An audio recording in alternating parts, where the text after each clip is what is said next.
How is everyone doing today?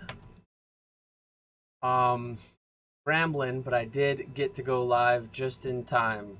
I just got the lawn mowed, just got some preparations done for tomorrow, and got the kids to bed just in the nick of time. So yeah, let me know how everyone's doing, what everyone's doing in chat. I don't have any major topics to cover, I don't think. I think there's always something going on. I guess I'll talk a little bit about my video Monday. My video Monday was funny. Uh, I had some people saying, Dan, you're sharing way too much. I had some people saying, oh, what a monster. He teased that he had more hidden behind the paywall. Quit gatekeeping, share it all here, bring us more videos. Sharing all the deep, dark secrets of, and there's very little that I don't share. I guess there's some additional depth that we go into in Patreon that YouTube doesn't even want. I mean, look at the size of my channel 3+ years later. My ceiling is very low, the type of half an hour long, hour-long videos. Occasionally I gotta do the old, try to rope them in with a 10 to 12 minute video. I've got to do a little bit of self-promoting. But anyways, Tech and Sports is live, this better be good. We going till midnight to celebrate America Day. So America Day for me, where I'm at right now on the East Coast, is 3 hours away. I don't think I will be going for the next 3 hours. I guess I'll talk a little bit next about America Day after talking about the reception. The video Monday too, it's like some people were like, Dan, you gave too many disclaimers. Buying from Japan isn't that scary. You're just trying to intentionally keep people from buying there.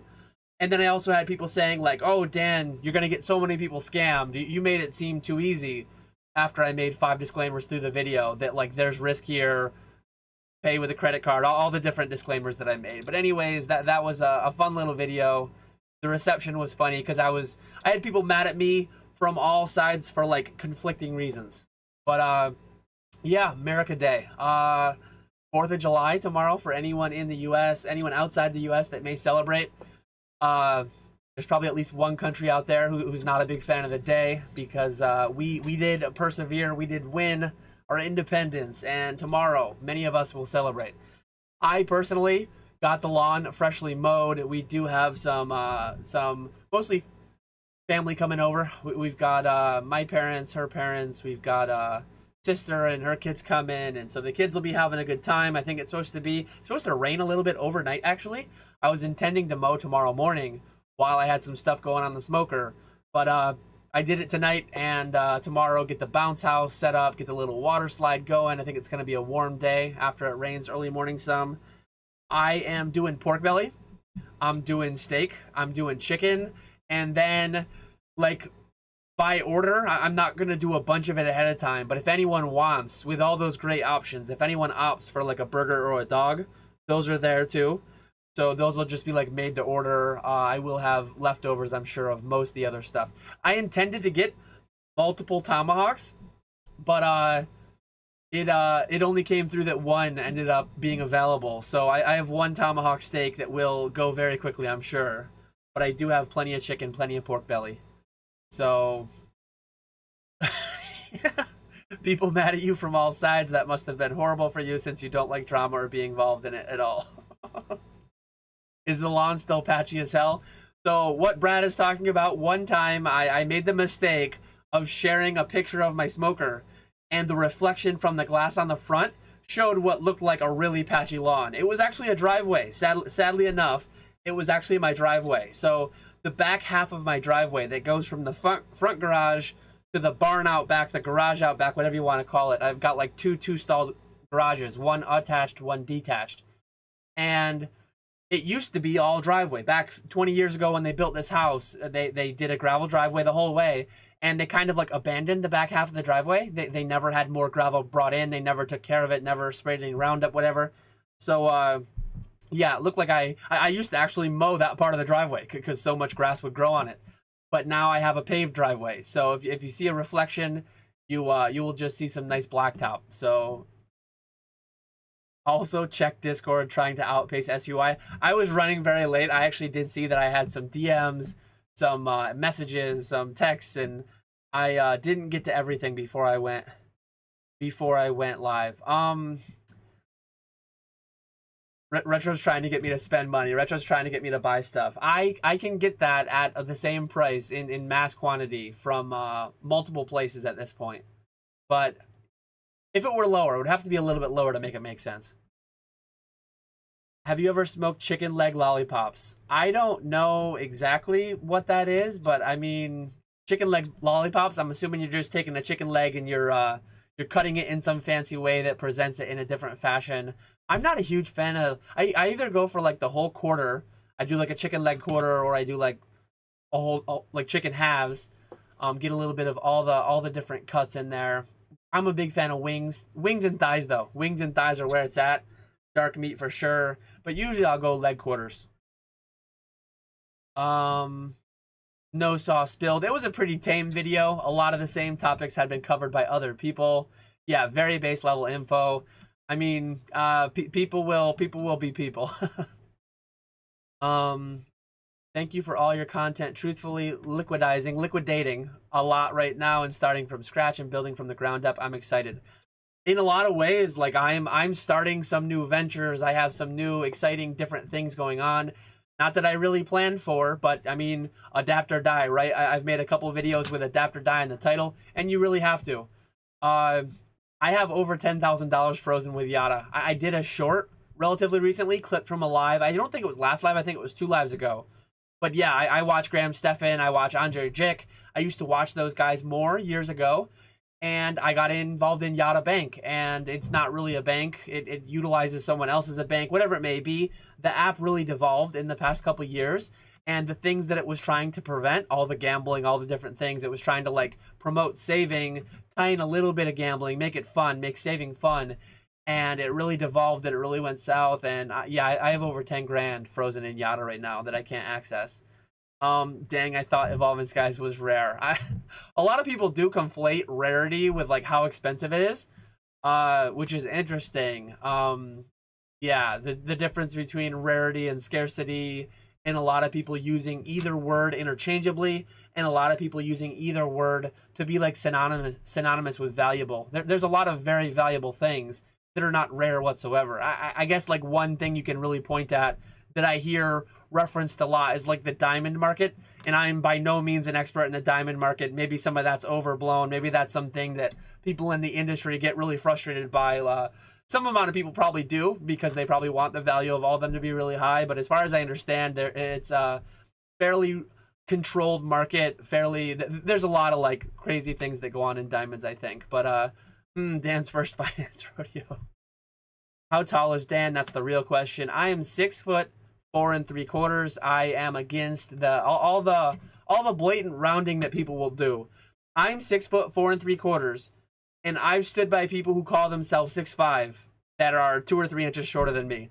I've stood by people who call themselves 6 foot who are a solid half a foot shorter than me. So I'm not about to be rounding like crazy. I'm not gonna round up even that 1/4 inch. I'm not 6'5". I'm 6 foot 4 3/4. Um, Dan, how many times have you got pumped and dumped by a YouTuber? I mean, some people would say Metazoo was a pump and dump, so I guess that would be one. I guess Yotta would be another. I have bought a little bit of crypto, NFTs, things of that nature that didn't pan out super well. So I mean, probably dozens of times. I am not a victim, however. I am an adult who made those decisions. I did a little bit of due diligence on Yotta.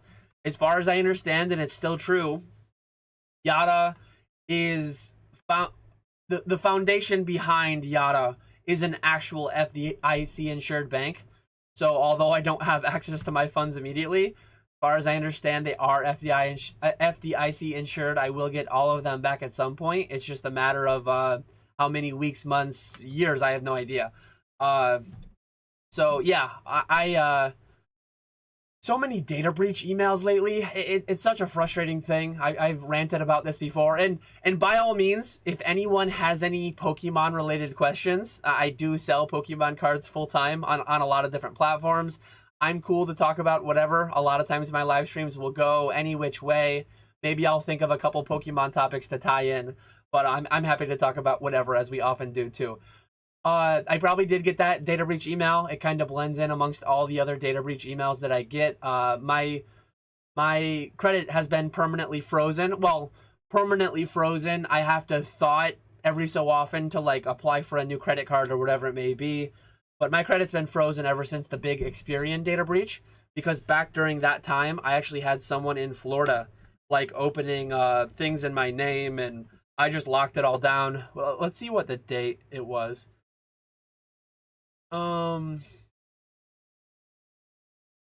There's no way. This is saying something about 2022. It was way earlier than that. It seems like there's been multiple significant data breach in September of 2015, but it seems like there's more than just that one. Or Equifax. Equifax in 2018. Experian, Equifax. I don't know if I'm blaming the right people, but they're all to blame. I think they've all had my data breached. And yeah, I just, not a big fan of banks. Not a big fan of the whole credit rating system. Not a big fan of any of it. Did you write off the NFT you sent me as a charity donation? I didn't do anything with that. I didn't have any profit to yeah, there was nothing there. There was nothing to write off. Retrospects doling out some financial advice, cybersecurity not going away. Am I buying Metazoo? I read this initially as, am I still buying Metazoo? Do you mean like Metazoo cards and stuff? Or do you mean like the whole bankruptcy thing? Do you mean like the whole like actually buying Metazoo? I guess those are different questions. Oh, DB Royalty, you buying Metazoo? I'm 6 foot, all for it. Dan is a giant. Brad has never pump and dump Dan, but still catches strays, shaking my head. That's what I'm saying, Retro. Don't forget to hit that like button, boys. I appreciate you, boys and girls. Trainerson Flex. Let me say hi to some of the people dropping the hay before we started. Gym Leader Pepe, Shug Nasty, MB Pokemon, Allison Silverland, and Java. Lovely to see you all in here. Rudy Kits too. Rudy Kits. It's funny. I literally got pumped and dumped. Pump and dumped by Pump and dumped. I literally got pump and dumped by Rudy from Alpha Investments because I don't know where it is. I need to find it. It's somewhere deep in my PC. I just have these random these random boxes that I throw things in. Empty ET boxes, whatever they be. It's probably like right over here somewhere. I just don't know where. I put like cards that I got as a gift somewhere in there. There's a serialized Jeff Gordon card that Brad was gracious enough to give me.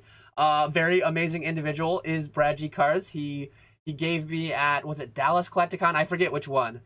But Brad, the amazing guy that he is, he knew that I was born into Jeff Gordon fandom, and he went and he purchased one of the premier Jeff Gordon trading cards and gifted it to me. Serialized, I think it's like only 24 of them or 240 of them, 1,000 of them in the world. I don't remember what it's serialized out of, but yeah, he bought me a grail in the Jeff Gordon fandom space. But yeah, Rudy, I literally pulled a 1-of-1 card from a Rudy kit that was like the flesh and blood back, and on the front, Rudy sharpied pump and dump 6.9 whatever.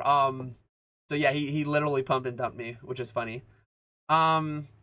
So on the Metazoo thing, I talked about it a little bit 2 weeks ago. Who knows? Who knows? Something could potentially happen if the right opportunity were to come along. I am not going to buy Metazoo by myself, so I guess if the right thing were to be put together and I were able to be part of it, I wouldn't rule anything out of the question, but I think there's been some, I got a little ranty, I think on PokeFlips actually, so it was last week. I think I got a little bit ranty about the whole YouTube content space, about the Metazoo buyout. At some point, I actually have some Metazoo videos I intend to make, regardless of if it gets bought or not, that I will make someday. I want to wrap some things up there in that space. I actually still have a couple grails floating around. They're actually cropped out up there. But I have a couple grails that will be being up for auction sometime this year. I have mentioned that I will let the market set the price, the damn promos. Stay tuned for that, because I will make that known. Drifty says it wasn't me. Peak says, what do you think of the serialized PSA magazine prices? I got a out of 1,000 if the Luffy with the promo. Would you sell sealed? Just mag and grade card. Overall thoughts. so many things in this hobby, so many things in this space still blow my mind. I guess I'm just not like, so many times we find ourselves, or at least I find myself asking who is the buyer. I've kind of just learned to, like, don't question it, just sell. So when I get my PSA magazine, I'm actually going to be getting two, because I have under my personal email, I have a PSA account. And when I had my cards transition from the eBay vault to the PSA vault, they were tied to my business email. So I had to create a new PSA account to get access to my PSA vault cards. So now I have two, and I'm going to be getting two Luffy promos that are selling for $100, $200. To me, don't be greedy. Pigs get fed, hogs get slaughtered, whatever that saying is. I'm probably just going to sell. I'm probably just going to sell my out of 1,000 Charizard magazine. I actually still have that here. Why I haven't listed it, I have no idea. But I've contemplated sending it to CGC. It's like, what, $200 isn't enough? Like, what are we talking about here? $200 isn't enough. It pays for your PSA membership. Like, what a crazy world we live in, that we are asking if we should sell a magazine that came for free with a $150 annual subscription. And I'm saying this as one of the crazy individuals who has out of 1,000 serialized Charizard that I haven't sold already. I haven't even listed it. Like, what am I doing? I have no idea what's wrong with me. Many things, I'm sure. But one of them is the fact that I have a $200 magazine that I don't care about, that either should be at CGC getting graded or should be on eBay for $200, and I should be getting that money. I don't know what's going on. What happened to the Metazoo NFTs? I still have them. I don't think they'll ever do anything. I don't think they'll ever go up, but I still have them. Diamond hands. The company of the IP.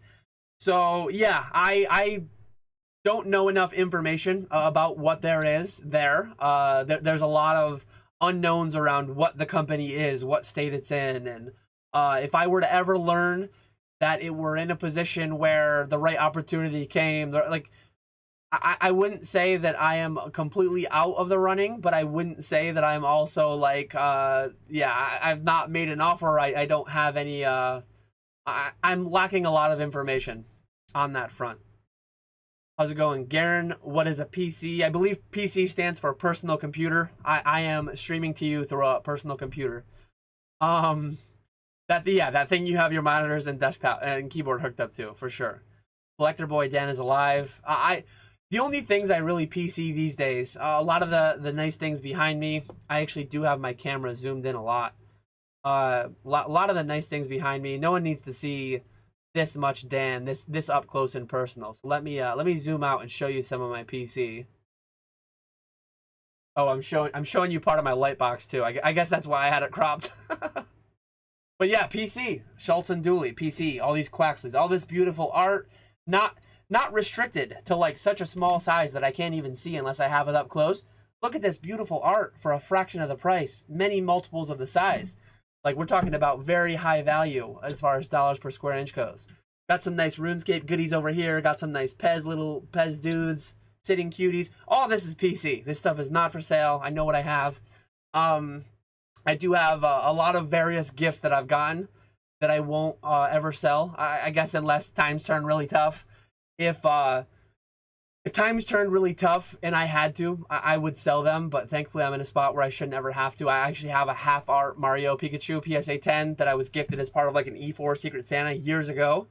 Crazy that at the time that was like a $40 card or whatever, and now it's like a $1,000, $1,200 card, whatever it is.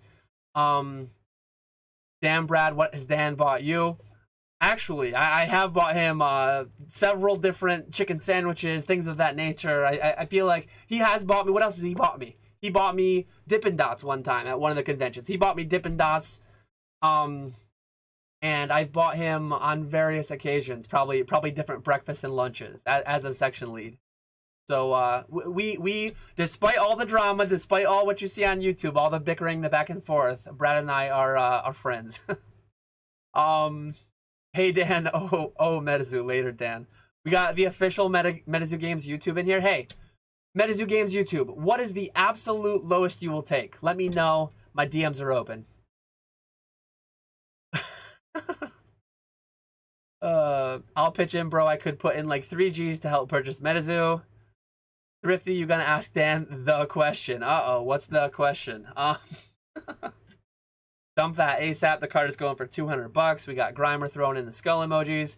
I think in response to the Metazoo Games YouTube wave. Dan, have you ever considered selling everything? Like, not at this point, but perhaps at some point in the past.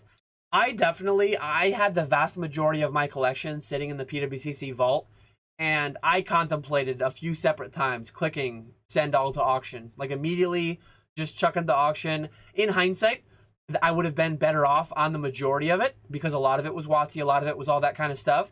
But there's a lot of it, too, that I would not have been better off on.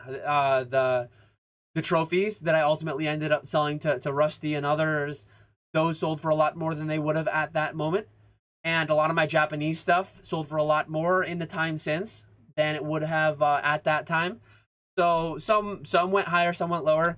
But that wouldn't have been everything by any means. Like, had I clicked sell all on my 500, 600, 700 card PWCC vault, I still had tons. I was a hoarder. I was collector boy / hoarder from 2014 to 2020. And 6 years worth of stuff piled up. I still have a lot of totes and boxes and things. Most of it's been gone through. Most of it's been given a once over. A lot of the valuable stuff picked out. But I still have some like random things that I have in the back of my mind. I know I need to list them at some point. I have like all the pre-release decks or all the build and battle decks. I know I way overpaid for the XY Evolutions one. The XY Evolutions one is almost certainly down from when I bought it, because just to fill out the collection. But yeah, at one point I had all the ETBs. Most of the ETBs are sold. There's probably still 1 or 2 stragglers of some of the earlier ones. Not the crazy early ones. Not like not XY era, aside from a couple Evolutions ones. But yeah, I still have a lot of stragglers. I still have a lot of random various backlog. And I have like new backlog. I have brand new backlog that is newer stuff within the past 6 months from all the random modern sealed that I've been buying. A lot of random oddball stuff that doesn't really, I'm not going to sell a one-off of like a random collection box. I'm either going to break it down or I'm going to sell it on a stream or whatever it may be.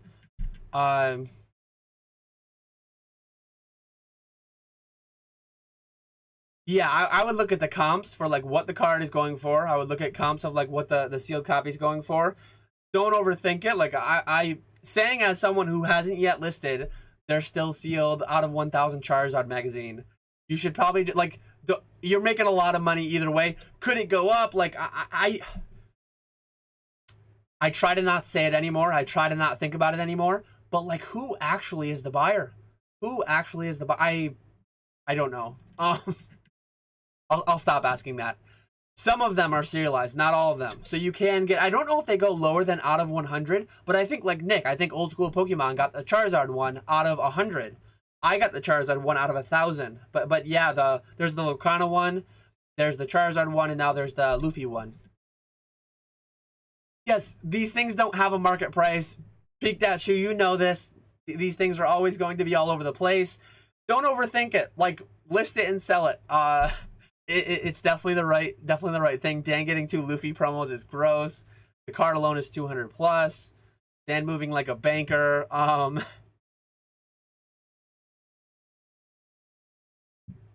Let's see. Grading a PSA promo with CGC is big brain. Hit up Retrospecs if you want to buy some sealed Japanese. I made my video on Monday that got me in a little bit of hot water with some various people. But I buy most of my Japanese sealed. I buy most of it through Retro. Retro has better connections than me. Retro's probably sourced more than me. I probably did start using some of those sites earlier years than Retro did. But overall, he's bought a lot more individual transactions than me through those websites. And yeah, I'm fine paying someone else a profit. I'm fine people profiting off of me, profiting in my space. I think some people get way too stressed out about like, I need to buy something where every person that has touched that product before me is getting really squeezed. Like I want to make sure. I know wholesale for booster boxes is somewhere between 90 and 95. I need to really squeeze tight. And I need to make sure I'm not going to support my LGS. I'm not going to like pay. No one can profit. I need to get the ground floor place. Sorry to burst your bubble. Pokemon made a lot of money. Millennium Print Group made a lot of money. All the logistics, all the shipping companies made a lot of money. So yeah, some people get really weird with like, I gotta get the best price. No one in between me and the source can profit at all. I'm very happy to allow Retro to profit off me, sourcing me some Japanese boxes. And if you're fine with that too, he will make money, but he will lower your risk. He will back you up, be there if something were to go wrong or whatever. Like, legitimate business there. Let's see. I thought about grading the magazine and selling the card with Beckett for a Hail Mary Black Label. I don't know. You should immediately sell it, take that $200, open another PSA account, and get 2 of the next magazine. Maybe open 20 accounts and get 20 of the next magazine. When is Dan coming to Canada?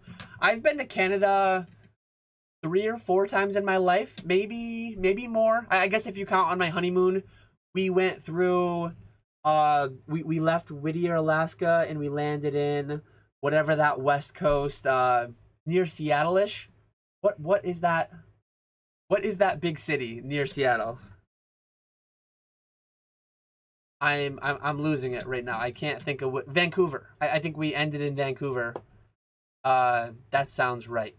That feels right. Maybe. But anyways, yeah, Canada's easy enough because I do have a passport, but I also do have the enhanced New York State driver's license, so I don't even actually have to bring the passport still, I think. I've gone to Niagara Falls several times. I'm only a few hours from it. When are you buying Metazoo, my guy? I'm sure that question will be asked several times. I don't know that I would, but if the right opportunity were to come up, I can't say that I can't say it's completely off the table. I think a lot of people in the YouTube space, a lot of people in the cardboard space are really like underappreciating what would go in. Like I am ignorant of all that would go into buying and running a TCG, and I know that, and I know that I would not be able to just like swipe my credit card and buy it. Lots of funny conversations that I've heard. Some of my close friends have. I know I called out Oak by name because, and actually I called out Oak, Retro, Greeny, and Josh because they threw it in their titles like the monsters that they are. Didn't even support Metazoo thoroughly. They weren't true collectors, true fans like I was of Metazoo, and yet they used it for their titles for baiting all those clicks. Oh, man. Let's see. Will Japan Pokemon recover? I believe so. I believe in the very long term of Pokemon. Short term, nobody knows. A lot of people will use hindsight to say how obvious everything was. A lot of people will put off a lot of overconfidence in the short term, their abilities to predict things. No one really can. Medium and longer term, I think... and I hate to say it, but like similarly, a lot of this stuff applies to like stocks and stuff. Nobody knows what's going to happen in a month, 6 months, a year. But I have a much better idea. I'm much more comfortable with my confidence in what's going to happen over 10 and 20 years, things like that, 5 and 10 and 20 years. So I'm comfortable buying Japanese 151. A lot of people say it, but like I'm prepared to actually do it. I have hundreds of boxes, several hundred boxes. I'm comfortable buying over 1,000 if the price goes down enough. We could have a lot further to go. We're in the 40s right now, 40s, 50s, somewhere in there, depending on if you're buying direct, if you're buying through Retro, if you're buying on my eBay, you're paying, what are we at, Retro? 70 or 80? We're charging a lot of money. People are paying it. They're paying for the ultimate, like the ultimate protection, the brand, the lack of risk, all that stuff. eBay, pay to win, search system. You're paying for that if you're buying it on eBay. But yeah, if you're buying it from the source, 40s and 50s has been the low so far. It could go down to $30. Could be high 20s. The retail on this is about $30. If you convert the yen to USD, wholesale's probably 20. All the people with actual direct wholesale access in Japan are absolutely printing. People talk about how much this crashed. I made my live stream 2 weeks ago all about how 151, I wouldn't call it a crash. I would call it an in-print set continuing to be printed. Like, that's just what it is. So I don't think Japanese Pokemon necessarily even needs to recover. I think it's doing so well that they're maybe printing a little bit more than they historically would have.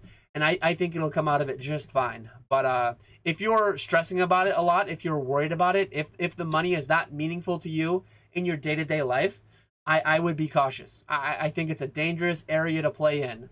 I think there's a lot of overconfidence, and I think there's a lot of things that are way too risky for my personal risk tolerance, I guess. All that bickering means they love each other very much. Absolutely. What's the lowest you'll take is something I read from 3 feedback buyers on eBay every day. Yeah. You gonna be at Dallas this weekend? I'm not at Dallas this weekend. I will be at New Jersey. Not vending though. I will I'll be there with my family actually, Thursday to Monday. I'm gonna be there like the whole weekend. But we're going to the American Dream Mall. We're going to Sesame Place. We're going to the Crayola Factory. So we're doing like a few various things on an extended weekend trip, and one of them just so happens to be New Jersey Collecticon. If both days are like really nice days, we'll probably just do Sunday for a few hours, half a day maybe tops. We'll do Sunday for the convention. Come say hi to everyone. Maybe buy a little, probably not though.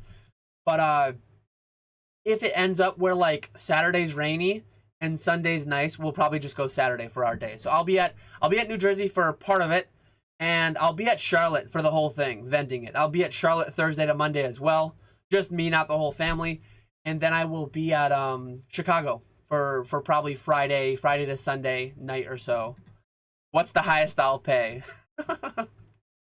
Oh man, that's funny. When are you gonna get Bulbasaur on a Pokeflips? I saw that Bulbasaur. I did check that out. That was a very nice chat with Alex from Nostalgianomics.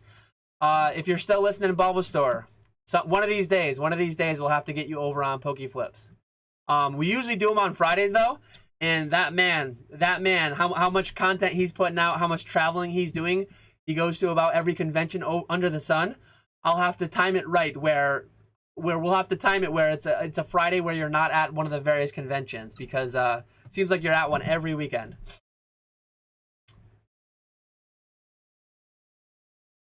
Come on, Brad. He doesn't want viral. Yeah, that would probably be. I'd be a little bit afraid of the amount of views that I'd be getting from a Bulbasaur guest appearance. I want a Stein pillar in a Pokeflips live.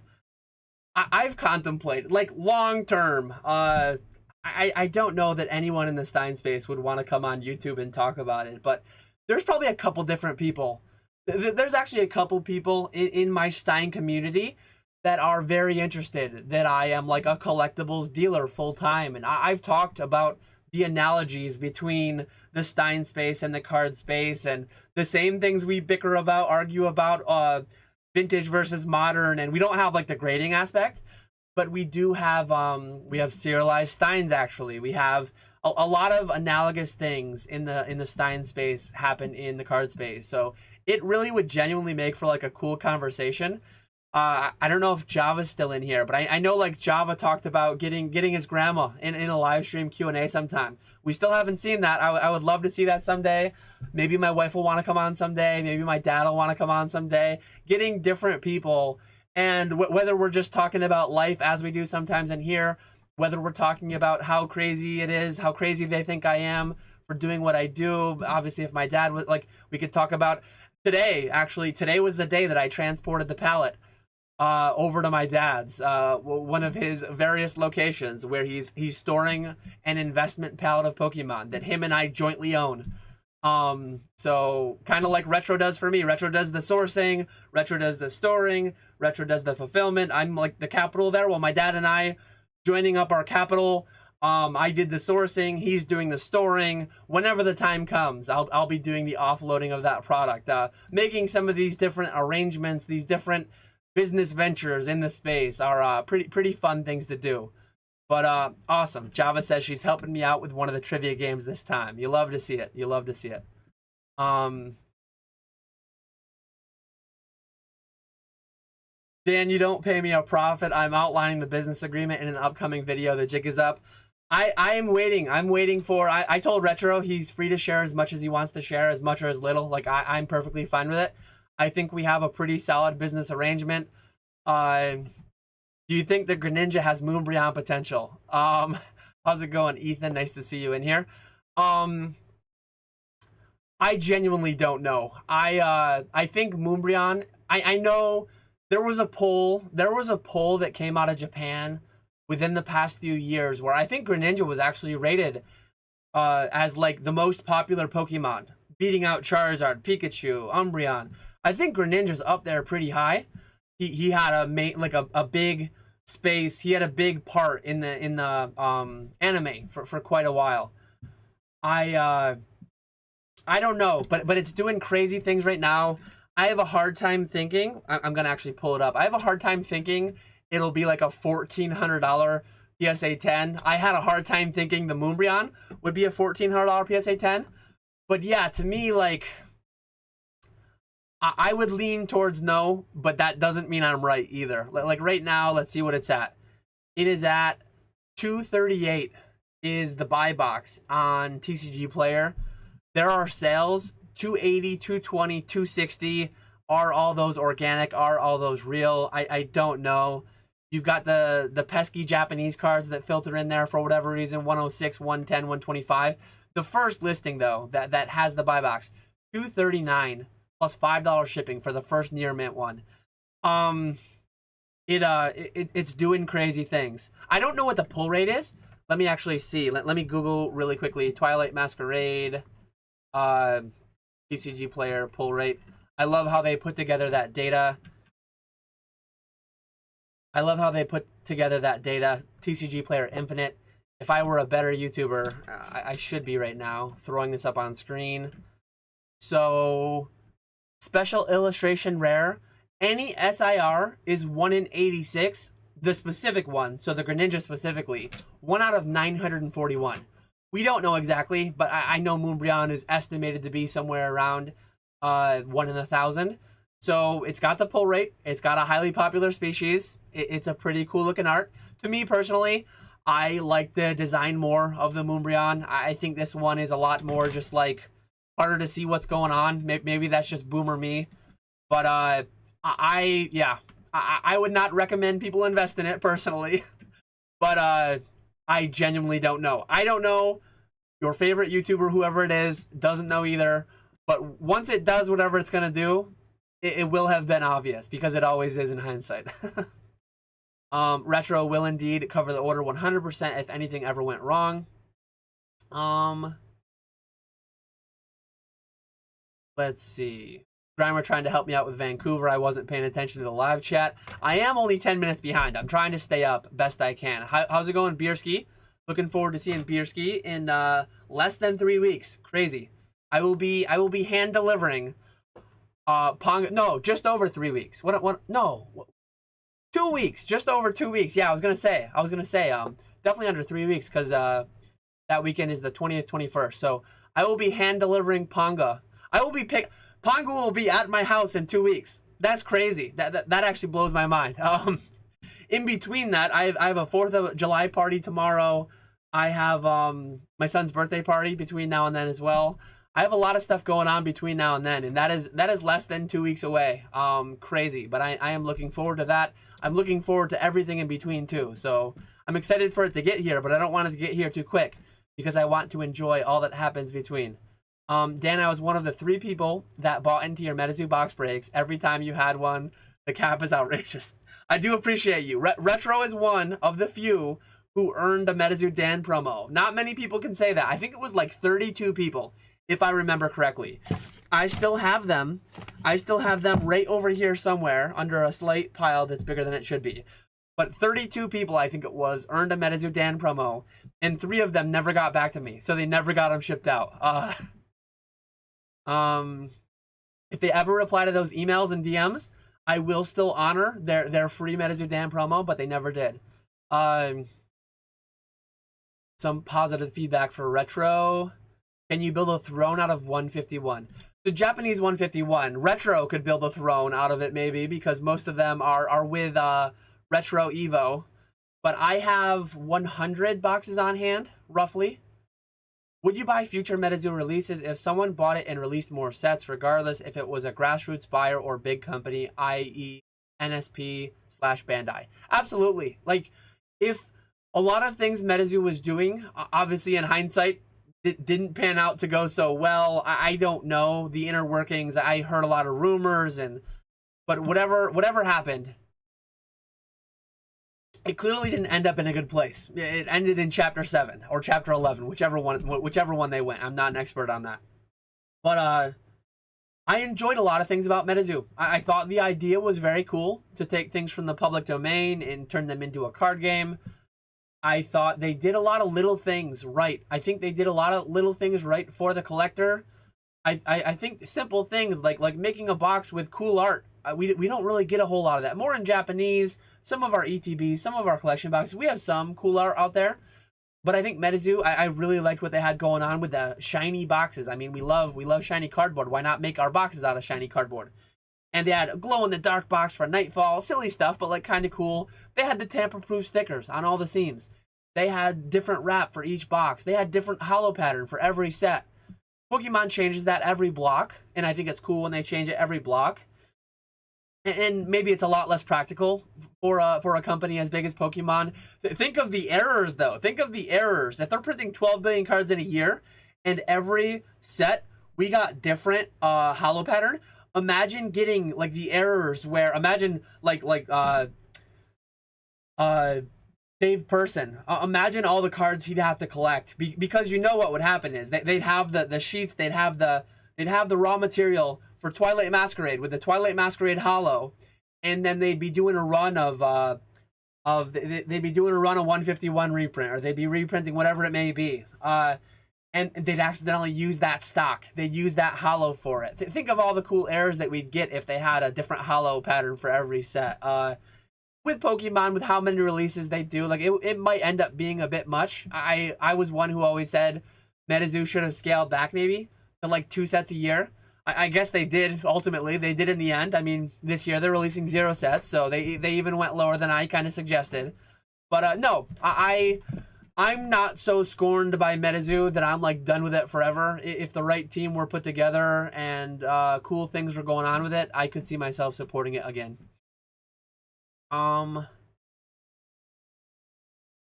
Skater Nesto accidentally misclicked the yawn emoji. God, I bet the Pokemon Go at that mall is fire. My son and I probably will be doing a couple raids, probably doing some gym battles. Crayola Factory, looking forward to it. Yeah, we're gonna hopefully go make some crayons.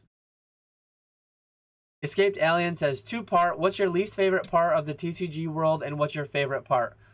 My favorite, I guess I could answer both of these with one thing. My favorite part, the people. Like I love a lot of people in the space, and then sometimes it's the vast minority of people, but sometimes my least favorite part is the people too. Vast minority, sub 1% of people. But yeah, I really enjoy engaging in this with the other people in the hobby. I really enjoy the shared passion amongst other people. I'm another thing that I could say to not say the cheesy answer, the dual answer. I'm like, I don't have a problem because I set budgets, I set limits, but I am a gambler. I mean, I paid several $1,000s to buy a beta pack. I flew to Vegas, literally flew to Vegas, gambled away a lot of money at the casinos, at the blackjack tables.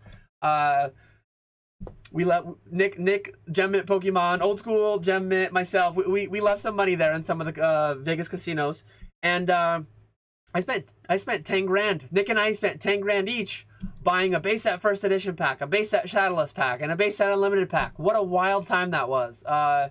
I am capping it a bit more. I'm putting a hard cap on like this is how much allowance I have, significantly less than what will buy me a beta pack, a base set first edition pack anymore. I can't say that I'll never open a heavy base first pack again, but I have to save up for multiple years now to do it with what I've allowed myself to spend. So, but yeah, one of my favorite parts is like the gamble. The gamble when you're opening a pack, the gamble when you're opening a box, the gamble when you submit stuff for grading. So many parts of this just fall to like RNG. There's so much randomness, there's so much luck, there's so much gamble inherent to the hobby, and I think a lot of people would be like cautious to admit to that, and a lot of people would like shy away from having that conversation. But I'm a little bit degenerate. Again, like I'm not gambling away my life savings. I have the means to. I'm doing it as a form of entertainment. Like instead of going to the bar or going out to dinner, going to a game, not the same level, because I will occasionally. I went to a Rangers game, they lost. I spent $500 for the tickets. I spent hundreds of dollars to go, the train ticket, the hotel, all that stuff. I spent $800 to go to a Rangers game. I had a good time, but they lost. Kind of sucked. Nowhere near the same level, but when I put $50 on a Rangers game, I am way more into it. I get way more entertainment value watching a game when I have 25 or $50 on it. Can I afford to lose it? Absolutely. Can I afford to lose $50 when I rip into one of these? Absolutely. Like it's all going in, knowing the risk, knowing what I'm getting into, conscious spending, with excess capital, with fun money that I have. So yeah, that would be like one of my favorite parts, aside from the people, is just the gambling nature. And then another least favorite part, so that I don't tie up the dual answer again. Another least favorite part, I like a lot of parts about it. I guess the waste, and I'm a huge contributor to it, but like, I really get annoyed. It's like, man, I wish there was a more efficient way for me to just be delivered what I want without buying so much air, without having to fill my garbage so many times over. Even though it's being recycled, like the fact that so much stuff has to be made and then recycled and then remade, and like there's so much waste in this space, and I'm a huge contributor to it. I feel like a lot of things could be fixed on that front, but yeah, that just kind of is what it is. Let's see.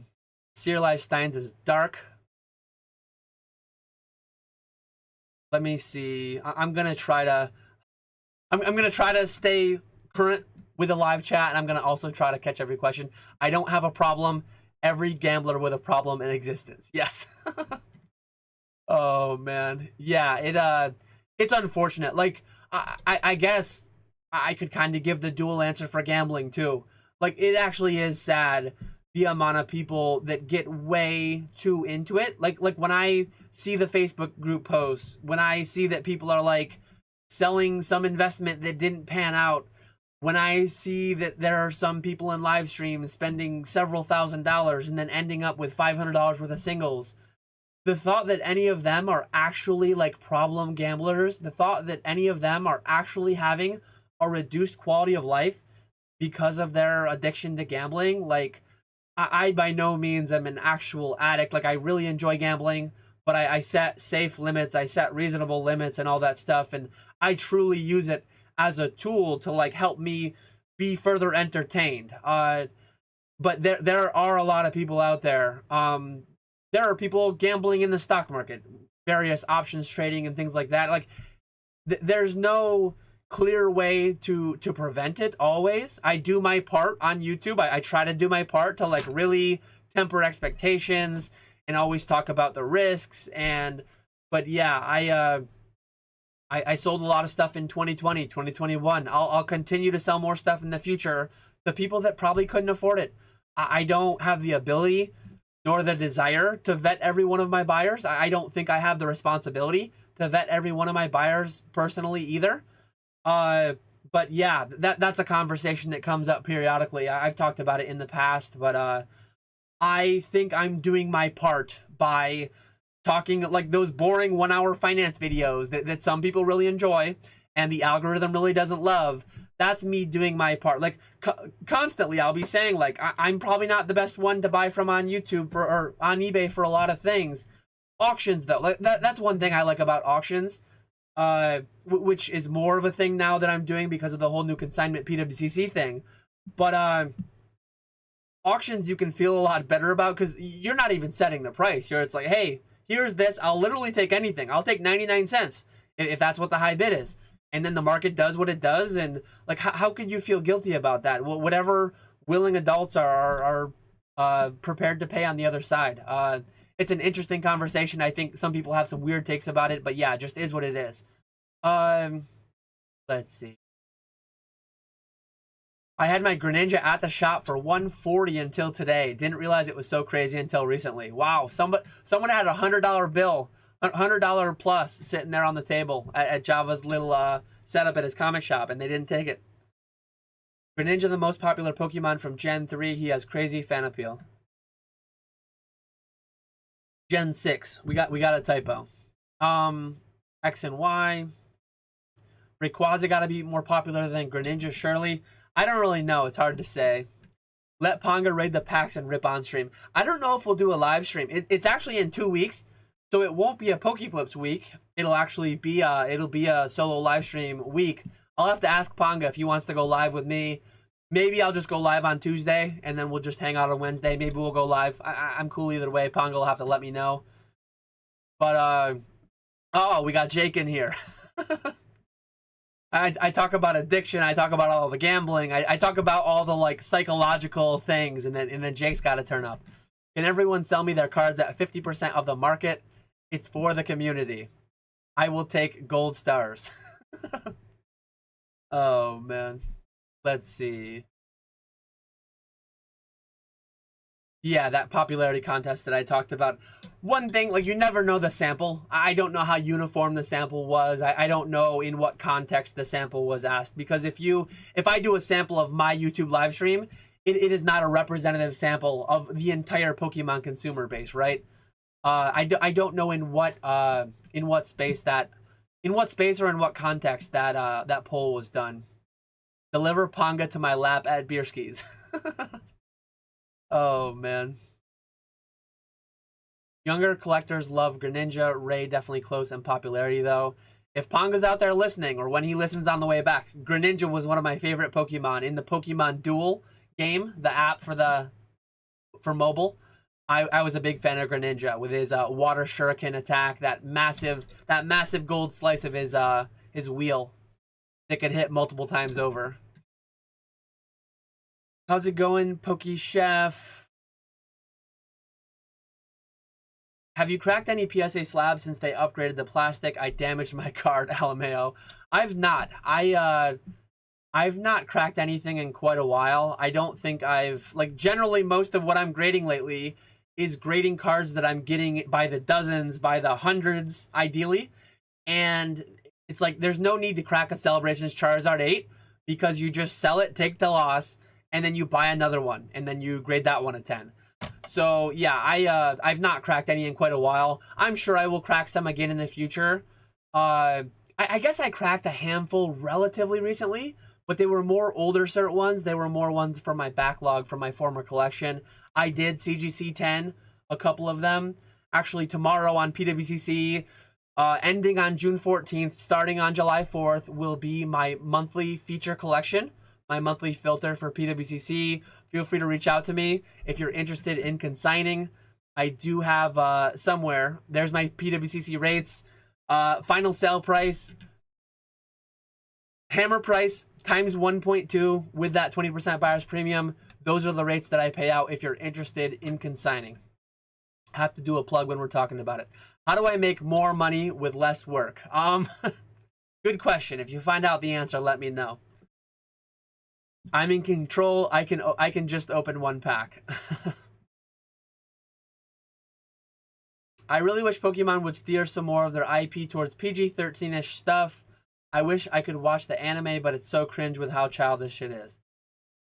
I think they've done a little bit of that. I think they I still haven't actually went back and watched it, but was it I forget, was it called Journeys or something? Was that the little mini series that people talked about? My kids actually watched it. It was on while I was in the room, but I was just doing something else. I was probably like master ripping Metazoo or something. I don't remember what I was doing at the time, but I didn't really pay attention. Or I was probably like battling Pokemon with the Build-A-Bear Pokemon with my kids. I don't remember. But anyways, I think catering towards the kids is the way to go. One of the big criticisms of Metazoo is that they weren't getting many kids in there. It was all of us older people, all of us adults, and things can't persist for generations and generations and generations without getting in new people, right? One thing, going back to Steins, when I go to a Stein show, there are one or two other people under like 50, and there's more people over 85 probably than under 55. I don't know exactly. Maybe that's pushing it a little bit. There's certainly more people over 70 than there are under 40. I'll be a little bit safer with that. I'll change the numbers a little bit to be safe. But that's not sustainable. It is a true, like, it is a reality. And the top of the top stuff is doing fairly well. Actually, this guy, as creepy as he looks, this guy is like what I would define as like a top of the top thing. This guy, this creepy looking dude, is like several $100s. It's what's called chalkware. It's an old advertising piece from like the 30s and 40s. I don't know exactly the decade. 5-10 years ago, when I was deeper into the Stein collecting space, I would know more about that probably. But some of that has been filled in with Pokemon information, whatever. But yeah, there are certain things at the high end that are doing very well. But a lot of these vintage things, think like Base Set Unlimited, Jungle Unlimited, Fossil Unlimited, some of the early stuff that was just printed in mass, made in mass, not doing well at all because the hobby's literally dying. And 50 years from now, if I'm fortunate enough to make it that far, there probably won't be Stein shows or nearly as many as there are. Maybe there will be a revival, maybe at some point, but like, how do you start getting 21 to 30-year-olds? Obviously, you don't want to get 5 to 10-year-olds into beer steins, really. But how do you get 21 to 30-year-olds into beer steins? I don't know that they're doing much in that space to do that. How much could they actually do? Are they fighting a losing battle? Maybe they could dump millions or billions of dollars into advertising and all this and that, and it might still not pan out, right? Maybe it just doesn't have the fundamentals to be a thing. But interesting conversation.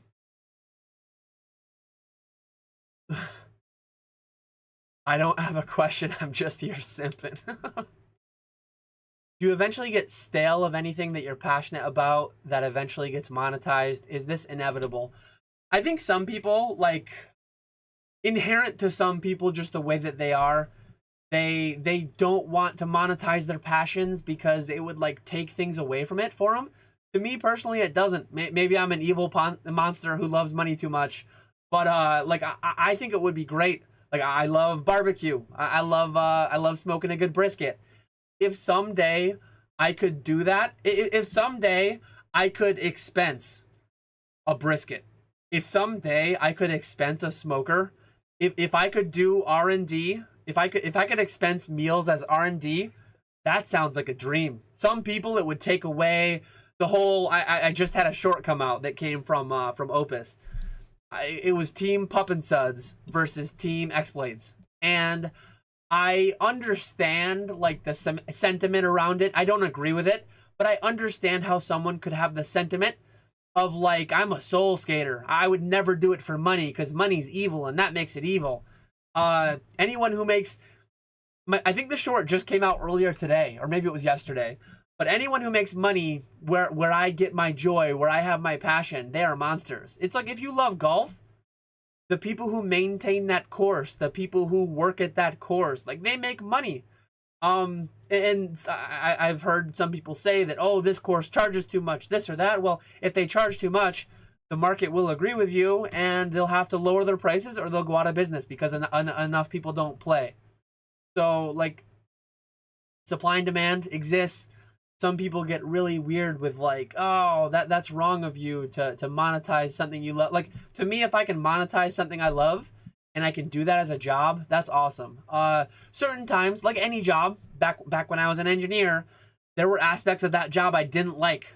There were some political things that go on in the office space. There were some, not that there isn't any of that in this space too, I'm sure, depending on how you interact with it. But yeah, there's negatives to any job. There's always going to be certain tasks that you have to do that you don't want to do. But nice thing about it is day by day, there's certain things I have to do. I can't decide to not ship that eBay order. Certain things I have to do. But a large part of what I do, I can decide day by day what I'm doing. So if I get tired of doing something, bored of doing something, and if I like really get sick of something overall, or if something stops making sense, not having fun with it, not making money, and whatever, I can pivot my business. Like there's a lot of ways to do business in this space. I'm primarily targeting like the graded card side of it. I recently brought on, recently being like a year and a half ago, originally the consignment portion. And I could go more the bulk route. I could go more like the playable singles. I could go more TCG player over eBay. I could go more super high-end, Heritage, Golden, PWCC. There's a lot of different ways to interact. I mean, I'm not going to go this route. At some point in the coming weeks, I'll actually make a video about why I'll never open an LGS. I think that's one of the few things that I will say never on. If the perfect opportunity came, one thing I intend to do, I actually intend to go to some of my local LGSs, and I intend to just like see what's going on there, see if that, like, hey, do you have too much of anything? Do you have not enough of anything? I'm a local full-time Pokemon guy. Is there any way for us to do business? Is there anything that could make sense for us to do? If somehow over the next 5 years I forge a great tight relationship with one of my local LGSs, and if the perfect scenario happened where like I found a great friendship, a great business relationship with a local LGS, and the guy decided to sell it, and included with it was going to be like someone who I could pay very well to just manage all of it, and I would be the financing, I would be the capital. I guess I shouldn't say never, because like in the 1% off chance that like the dream scenario happened, theoretically I could own an LGS someday. But in the video I'll make, I'll detail why it won't be anytime soon, and why it won't be something that like I'm gonna be at for 60 hours a week or something. Like that's going backwards away from my goals of having more freedom and having less overhead, having less risk. But 20 years from now, when the kids are out in college, out in the workforce doing their own thing, and maybe someday I buy an LGS. Highly unlikely. I would give it less than a 1% chance, but who knows? Maybe one day I buy a TCG. Who knows? You never should say never. Let's see what we got going on now. Dan, do you like making lamb steak, lamb chops? How do you rate compared to beef ribeye? Ribeye is like the pinnacle for me. Ribeye is the best steak by far, the best meat by far. I've done lamb a little bit here and there. I actually have lamb chops in my freezer. Hopefully they freeze fine. I think most things do freeze fine. But I do want to venture out into some of the less mainstream meats at some point. I do want to play around. It would be nice to be able to call that R&D, but alas, I cannot call it R&D yet. But yeah, I mostly stick with beef, chicken, pork, the main three, I guess. I actually, in New York State, I'm like a lifetime licensed hunter. I've hunted deer in a past life. It's been like over 15 years, probably over 10 years for sure. But I'm a lifetime super sportsman. Any given year I wanted to, I could go out and I could hunt venison, fresh venison. 50-50. Is now the time to finally invest in Pokemon? Yes. Then I instantly listed my PSA One Piece card and magazine. I hope I made you proud. You did make me proud. You made me more proud than I make myself. I don't have my Luffy one yet, but I haven't even listed my 1 out of 1,000 Charizard. I keep pointing. It's literally right here. It's on the top thing of my. I have a little bookshelf over here to the left. That's very, very messy. Thoughts on the ridiculous hate being hurled at Rock. So I'll leave names out of it, but one thing that I'm pretty big on. And I guess I'll tie this to the glorious holiday that we have tomorrow. I live in New York State. In New York State, I cannot purchase, and there should be limits. Not gonna go black and white here. I don't think I should be able to buy like a tank. I don't think a private citizen should be able to own a tank. Do I think a private citizen should be able to buy bottle rockets and firecrackers to celebrate the birth of our nation when we gained independence? Yes. I think if someone is going to do something that has no effect on anyone else, and I guess you can make, I'm making a bad analogy here because you can make the analogy of, well, you could hurt other people, and people in cities could keep people up all night, blah, blah, blah. Bad analogy, whatever. But it was timely. I think in New York, more fireworks should be legal than are, because all I'm allowed to buy are like sparklers and stupid stuff like that. I want a little more America in my 4th of July celebration. But anyways, if two parties are transacting in a way that both of them leave the transaction happy, and other people not party to that transaction are getting offended by it, and I'll share a little bit of specifics. So there's like signed stuff out there. Nick and I have actually had, this isn't even a new conversation for me. I'm not a big fan of the signature space. I think there's a lot of weird takes. I think a lot of the weird takes come from Pokemon themselves. One great thing in sports, a lot of athletes, I believe, have the ability to just monetize their signatures as they see fit, as they want to. I get where in maybe athletes, like maybe maybe a New York Ranger wouldn't be allowed to draw the New York Rangers logo. Maybe you wouldn't be because I can see where Pokemon would be tight, where they don't want Arita just drawing Charizards everywhere. But for them to clamp down on him even signing his name, I think Pokemon is being a little weird with that. I can see with the IP. With someone's name, though, that feels pushing it too much. So I think Pokemon's a little strange with how they interact with that. Artists. I think when artists think that they're entitled to demanding what people do with their property. So the moment that you give someone something or sell someone something, it's their item. If you get mad about somebody reselling something, like, one, most of the time, you originally sold it. Like, for an artist to sell a $75 signing event and then get mad that someone's selling it again, they are literally selling their signature. So only I'm entitled to profit off it. No one, there can be no secondary market for it. It's really weird to try to police what two individuals do that has no effect on anyone whatsoever. Once the artist signed that item, gave it away, once they sold it, whatever it may be, once the ownership was transferred to the other person, I think a person should be able to do with their private property what they want to do, as long as it doesn't infringe upon anyone else's right to life, liberty, and the pursuit of happiness. Like, I guess some people with really weird takes would say, well, that infringes on my happiness, my right to pursue happiness. And well, one, happiness is not the right to pursue happiness. Right to pursue happiness. But yeah, I think it's really weird. TLD, too long didn't listen to that whole rambling. It's really weird when people get offended by transactions that they're not a party to, that aren't hurting anyone. Trying to police what others do with their money, with their time. Like, you have someone who has an item that the market values more than they do. You have someone with money that wants that item and is happy to transact their dollars for that item. How can anyone be upset with that? If you're upset with that, that is weird. That's my whole thing. Uh-oh.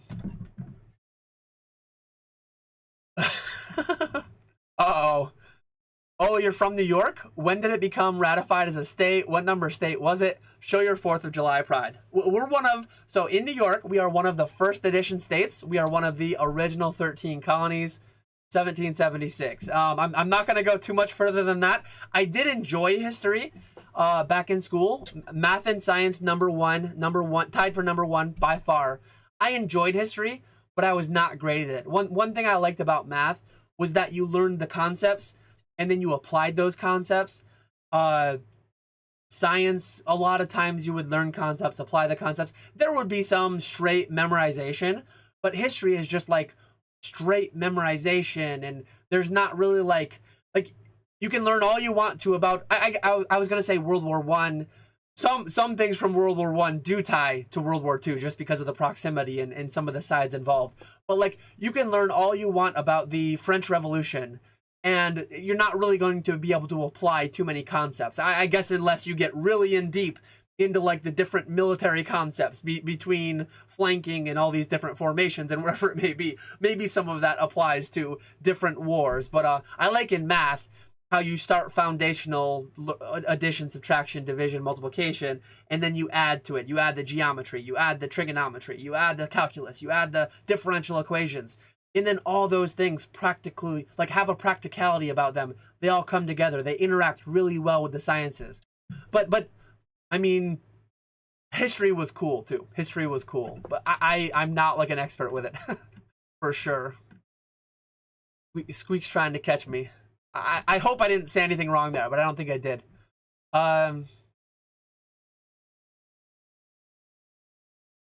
I'm not a degenerate enough gambler to bet on the outcomes of political elections. Yeah, but you can. Oh man, Jackson, what do we got going on here? Thoughts on generosity? What does generosity mean to you, and how do you plan to be generous in your life? Wow, that's a lot. That's a big question. I think like there are certain generous and charitable, not the same word, but one of my first thoughts was that I kind of went to charitable. So I have not done any significant like extreme amounts of I know certain religions will talk about tithing a certain percentage, and I've always given to various causes that are meaningful to me.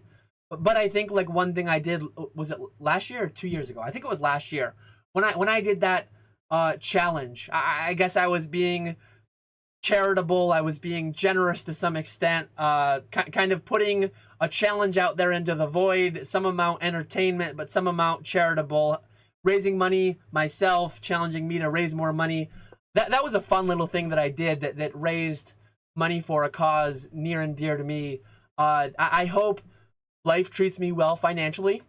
And I don't genuinely, like, I don't know fully what I want it to be, but I definitely want to do something meaningful with money in the future. Like, I hope 50 plus years from now, I'm able to leave some for my heirs. I hope I can leave some for my kids and maybe the kids of my kids. But I don't want to leave all of it to that. I feel like giving in some generous way, some useful cause, I don't think I'm going to have enough wealth to create any kind of a big foundation, the Bill and Melinda Gates Foundation, Warren Buffett, like all these billionaires that are pledging to donate 90+%, 95+% of their wealth when they pass. I don't think what I'm going to have is to amount to anything along those lines. But other than that, it is like, and I know some people will push back on this because I charge for some of my thing, but I think I'm quite generous with my time. Even though I'm a monster and I charge $10 for some of my time. Some of my time I charge more than that even. I charge 50 or $100 for like one-on-one half an hour or hour consults. I think I'm fairly generous with my time, generous with my availability. I get DMs every day, emails every day, thankfully not outnumbering my ability to answer them. But I think I've been generous with my time and helping other people over the same hurdles that I was trying to overcome in my side hustle, my collecting, my small business venture. I do my best to be generous with my time, generous with my knowledge, generous with my information. And I share that when I can. Friends, family, neighbors, things like that.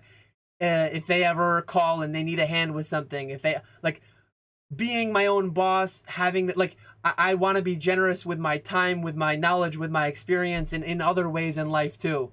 If someone needs a hand moving, if someone needs a hand help with something, like when asked, I like to do that. I occasionally help my parents with like I am not tech savvy at all. I would not call myself extremely tech savvy, but I'm somehow like the tech guy in a few of my friend circles, in like my family circle.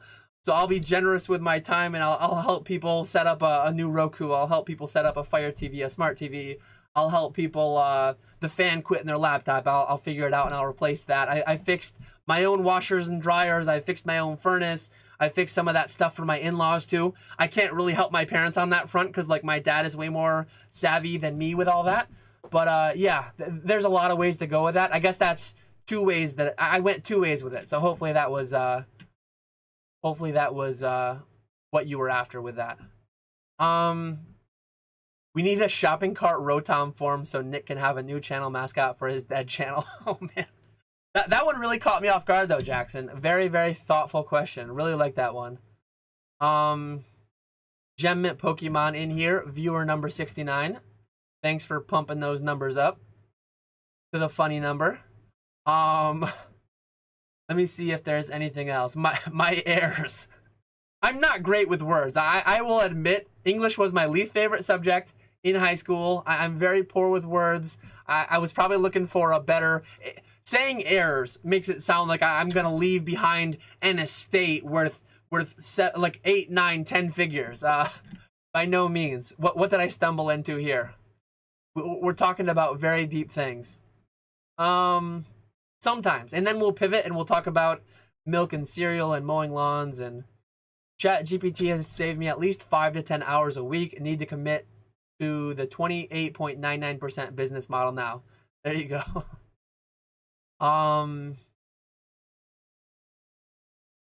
Sell the shovel. There are Stein shows, indeed. Hi, I live in Norway, and there's really no good way to grade through PSA myself. Do you do grading consignment? So I do. I do not grading middlemaning. If you want to send raw cards to me, have them graded and then sold, I do that. Primarily, the means that I do that through is PWCC at this time. Very one-off, very sporadically. I have some customers, some consigners that I do very high-end stuff with that I will submit to PSA, CGC, BGS, and I will sell it directly on my eBay. That's more the exception, though. I'm not the guy to send lower end stuff. It would mostly have to be mid and high end. If you have mid and high end stuff that you wanna, like, feel free to reach out. I might potentially be able to do that for you. But if you've got more mid low end, I could potentially do it where it's graded through CGC or BGS. As of today, more very mainstream, very large grading companies will be added in the future that I will be able to take your raw cards, have them graded, have them sold on PWCC. For the rate shown here. That is not ready yet for all the companies, but it is ready for BGS and CGC. So again, reach out if you're interested on that. Does crypto continue to outperform Pokemon over the next 5 to 10 years? Pokemon is it. Well, both of those are very broad things. Let me give one specific thing. So let's take the most mainstream of each. Do I think Bitcoin, which is currently at $58,738, will outperform like modern sealed? I genuinely have no effing clue. Genuinely. A lot of people will give you very confident answers. In 5 to 10 years, it will have been obvious what happens, but I truly don't know. All I know is how much I have of each. I have extremely low. Well, Bitcoin's actually down like 15%. I probably don't have seven figures in, or seven. Yeah, sorry. I probably don't have 6 figures in crypto anymore. I probably have very high 5 figures with the price of Bitcoin today. I'm not entirely sure. Somewhere around there. I have multi 6 figures in Pokemon Modern Sealed specifically. So I have a lot more in Modern Sealed. One nice thing about Modern Sealed is I can buy it at 80% and sell it at 100 to 110% all day long. I can arbitrage, I can transact, I can do that. I mean, with this, I'm selling at like 140% of what I'm buying it for, if not more. So I genuinely don't know. No one knows, but I have placed my bets. I have placed my bets. I have outlined, I've laid out my portfolio in a way that I think will serve me best. Genuinely not knowing though. I think, yeah, I would just be flipping a coin. I would just be guessing. I think I will outperform. Me and Pokemon will outperform me and crypto. I will say that much. Maybe that's a more useful answer. Maybe that still is not a satisfactory answer. But I think me and Pokemon has a leg up. I can buy low, sell high. With the price here, I can buy here and I can sell here. With the price here in Bitcoin, I can buy here and I can sell here. 0.1% below and above. Or, well, actually it's inverted. So I buy here and I sell here in Pokemon. In crypto, in stocks, I have to buy here and sell here. Whatever the market float is, if the XYZ stock is selling for 100, the bid is 100 the bid is 99.9, which I can sell at, and the ask is 100.1, which I can buy at. So it's inverted in stocks and crypto and things of that nature, which I'm not teaching retro anything. I'm talking out my answer. What on the high end in Pokemon is doing really well? I don't know. Over what time frame? Over a 10-year time frame? All of it. It's all doing amazing. Over a 3-year time frame? Some of it's doing terrible. Some of it's doing really bad. So, like, what's your time frame? If you put a time frame to it, I could answer better. I'm assuming you're asking for like a 3-year time frame, maybe, because most of it's down over that time period. But there are certain promos that hadn't taken off 3 years ago. A lot of the Scream stuff is up from then. A lot of the Japanese promos are up from then. Not all of them, but a lot of them are. Should I really fill my 401k bucket after company matches before investing in this space intelligently? EX not grading every bullcrap common card to flip. It all depends on your sentiment, your risk tolerance. I personally, I did the $5,000 that I put into Pokemon as a little collecting venture, a little side hustle, whatever, back in 2014. I was not yet maxing out my 401k in 2014. I was probably putting 10% in. I was probably making $65,000 a year back then. So I was probably putting in $6,500 out of what was probably a $16,000, $15,000 limit. I was probably only putting 40% into my 401k. I missed time. I did some of it wrong. There were times where I was putting excess into my employer and not maxing out my IRA yet. I forget exactly the year that I got an IRA, but it was probably not until at least 4 or 5 years into my employment at my former company.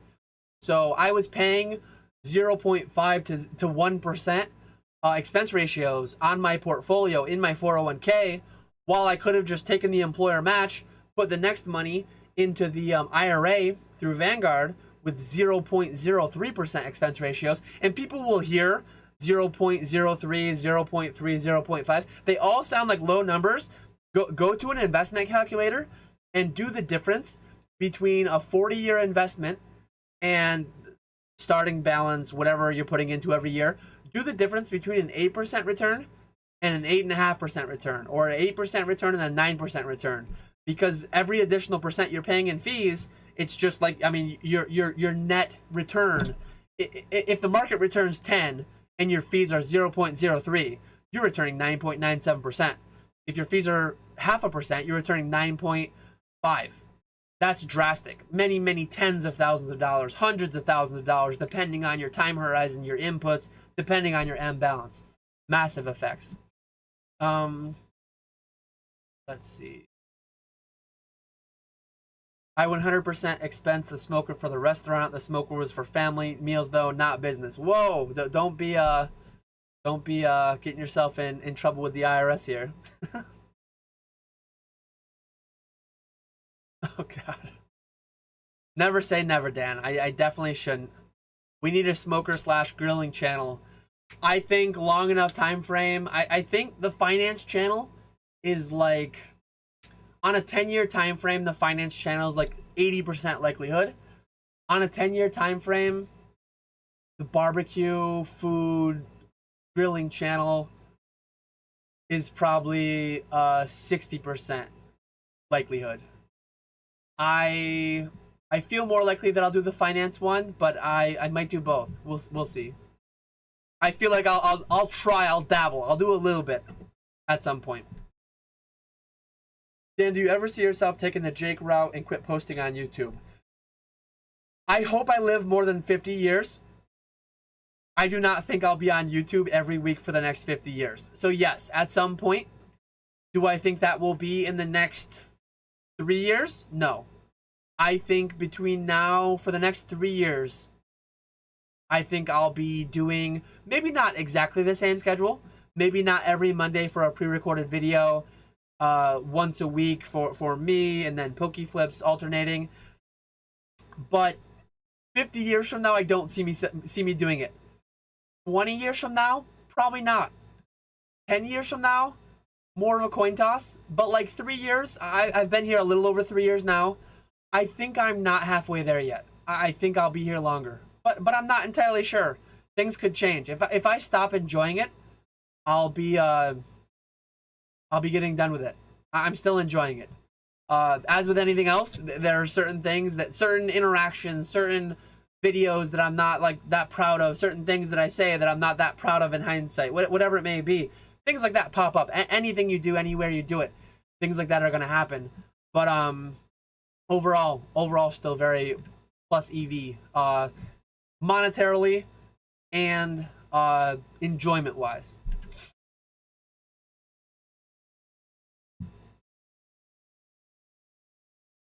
Name an anime character from manga edit. I don't understand the question, or the I don't understand the what I'm supposed to do there. I don't know if that was for me. Um, Libertarians, American flag. I wouldn't say that I fully identify with any major political party, but I think the ideal of libertarians, whether or not it's performed on well by anyone in that space with that label, I genuinely don't know.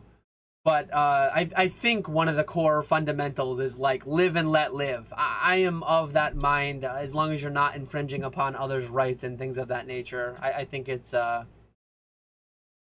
pretty give me blips or bleps or give me death. I do miss blips or bleps.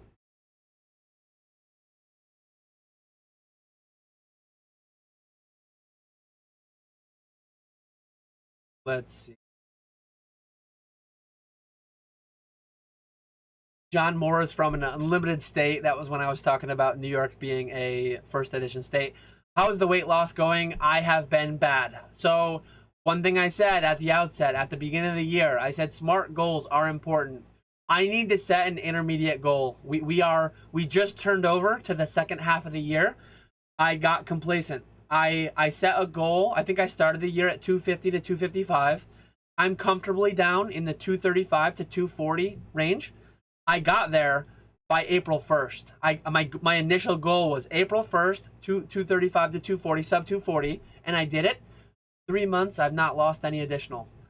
I do partake in IPAs from time to time. I do partake in a chicken wing. I may or may not have had IPAs with Beerski on Monday night, a good friend. I may or may not have had chicken wings for lunch today. I've been bad. I need to set an intermediate goal. I need to look back. Did I say?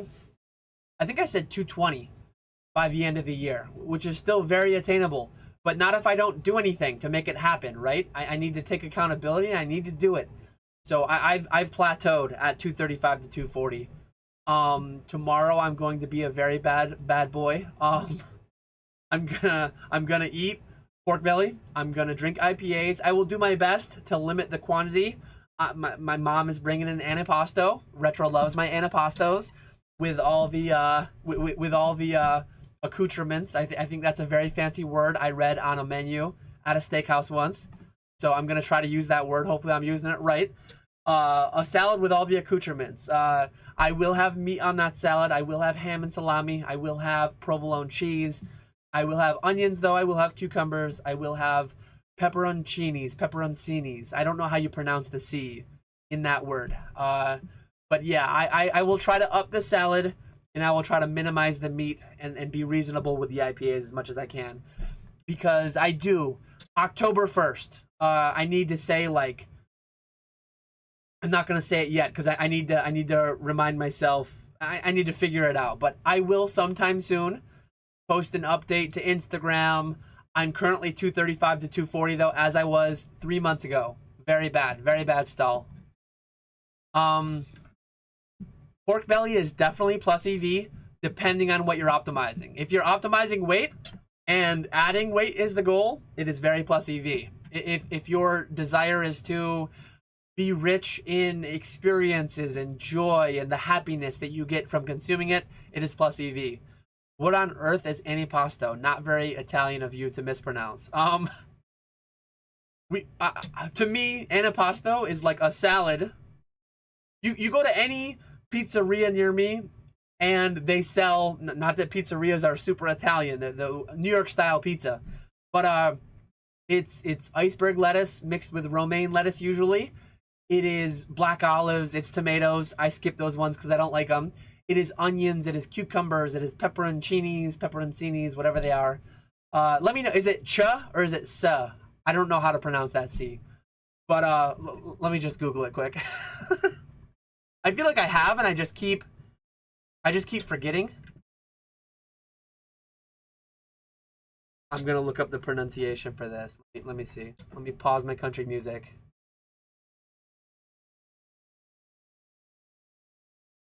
Chini. I'm looking at the phonetic spelling, and it looks like. Let me. Where do you read it? Oh no, it didn't. Okay, it didn't steal my mic. It's trying to get me to pepperoncini. Pepperoncini. I was right, but I was second guessing myself. Anyways, I put those on it. I put croutons on it. I put provolone cheese on it, ham on it, salami on it. Most places that you go and order one, most eating establishments around me will have all those things on it. I just put a lot of those things on it, and then I put Italian dressing on it. It's chi. Okay, I was right. I was right. I questioned myself, and I shouldn't have. Um,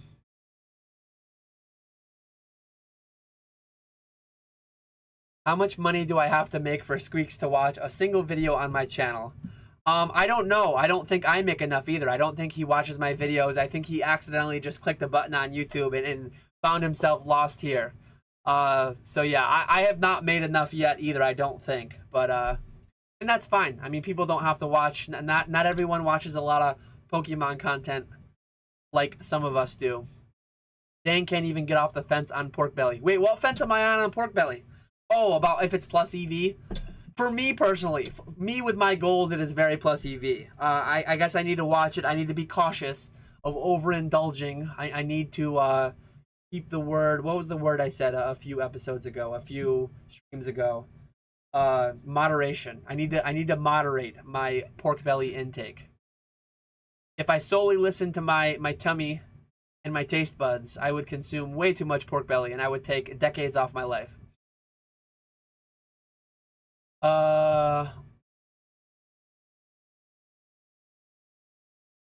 Where are we? Jackson is very generous. He Venmoed me $15. Oh man.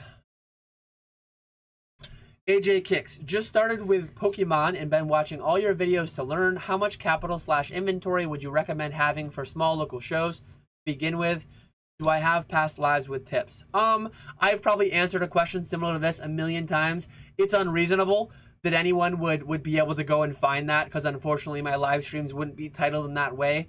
I think this is the best way to engage in this, and hopefully you're still here. You asked this 20 minutes ago, so I'll try to get right to it. Depending on how much the table costs, like, I think the experience will be invaluable.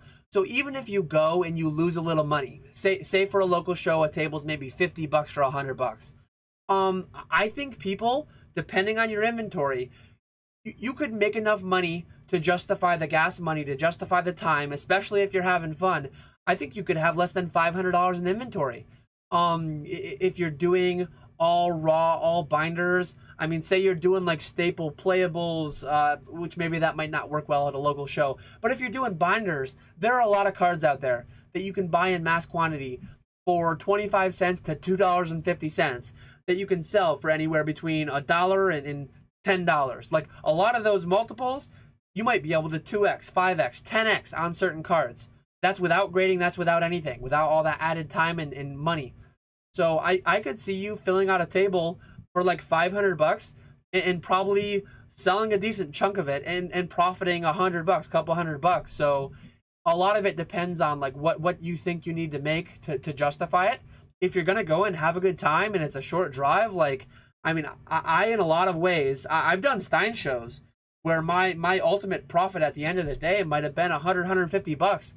The whole day, I was having a couple beers with friends. I was chatting with people, like engaging in a community I enjoy, and like that's very plus EV to me. That's a win to me. But to certain people, it's like, hey, if I'm going to a place for 8 hours, 10 hours, say 12 hours by the time I do all the pricing, all the preparation, the actual vending, the travel, if I don't make $1,200, if I don't make $100 an hour, that's not worth it to me.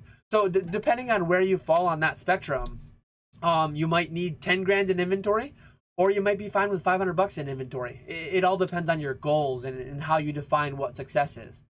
I think that covers everything there. I don't know where the PK Purple Energy is. I'm not entirely sure. It accidentally got sent to Collectibles Guru and hasn't seen the light of day since.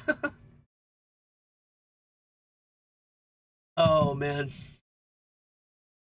I'm a problem gambler. Hello. Dan, an angel investor in Retrospects LLC, banker move disguised as fisherman charity. We should all start asking Dan what random words mean to him. I unfortunately cannot help you in setting up an OF account. I'm not experienced in that. Are you gonna try to get any of the World's 2024 champion cards in a few months? So do you mean like the full art ones? I last year from afar, I was a bidder. I was talking to some people ground floor. I was both buying. I actually have one in front of me from London from 2022. I was a buyer of the competitor packs, and I bought dozens of them. Like I had people on the ground floor. I have relationships with some players. I have relationship with some people that were just traveling there, and so I was buying a bunch of these. I'll probably buy a bunch of these at every one in the future. I was also trying to buy some of the full art Pikachu trophies, and very quickly they went outside my budget. I did make very high offers, higher than I ever had made in the past on them, and none of them were successful. They were all outbid. They all sold for more than I offered. So I'll probably do it again, and I'll probably be too low again. How do I pre-grade a Stein? You don't, but there are a lot of flaws. There are a lot of things to watch out for on Steins for sure. Then thoughts on build-in battle / pre-release kits. I feel like they are often overlooked by most people, but it seems like a great sealed product. Compact, stamped promo cards, 4-packs, etc. I like them.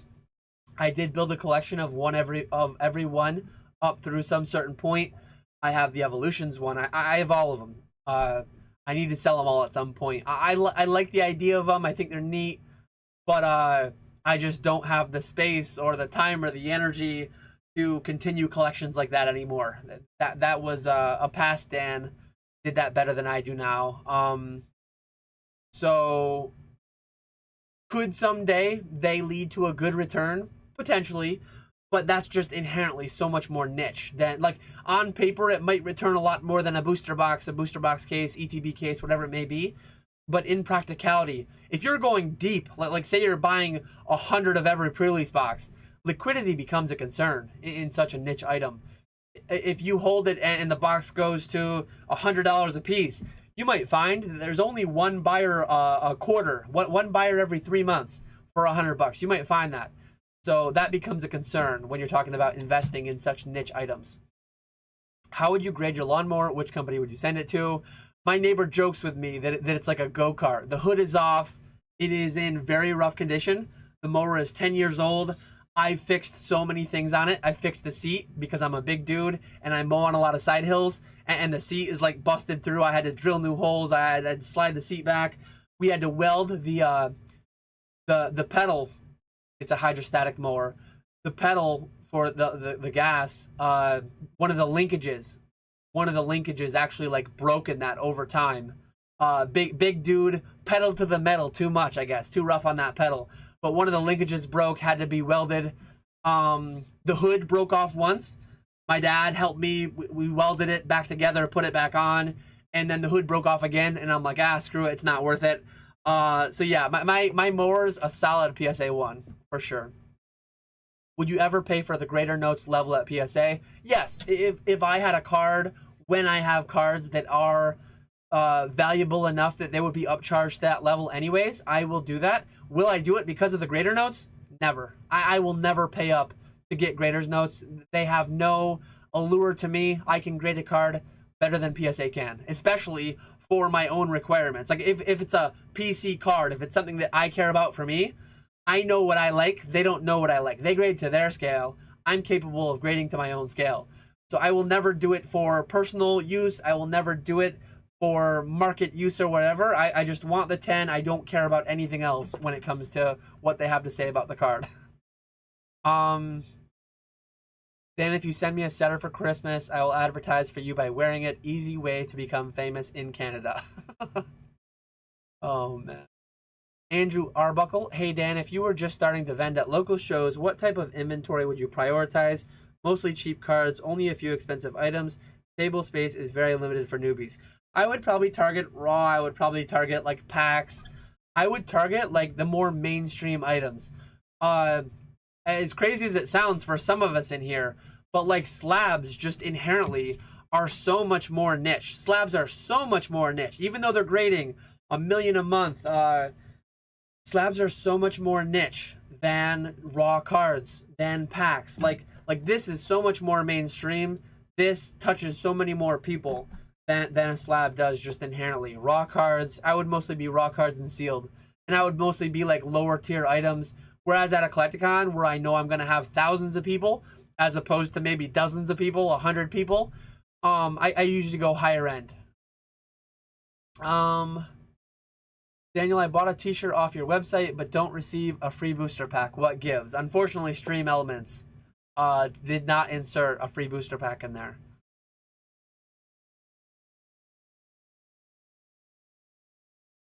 Let's see. Dan, I sent some cards to PSA with print dots that were super OC. On the submission, it says they put qualifiers less often now. Am I cooked?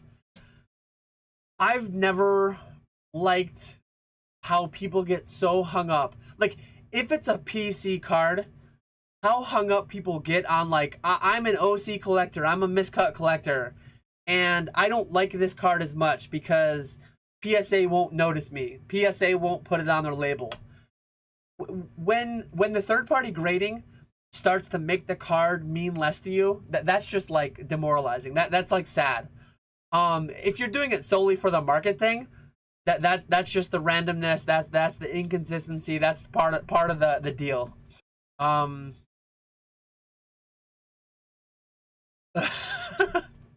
First video on the finance channel. I listen to sensationalist YouTubers who aren't fiduciaries and lost 10K to a fake internet bank. Yes, I do have the content already ready to go. Oh man. Dan, I love you. I will never subscribe to a finance channel by you. I wasn't asked this. Probably almost no one is asking for this.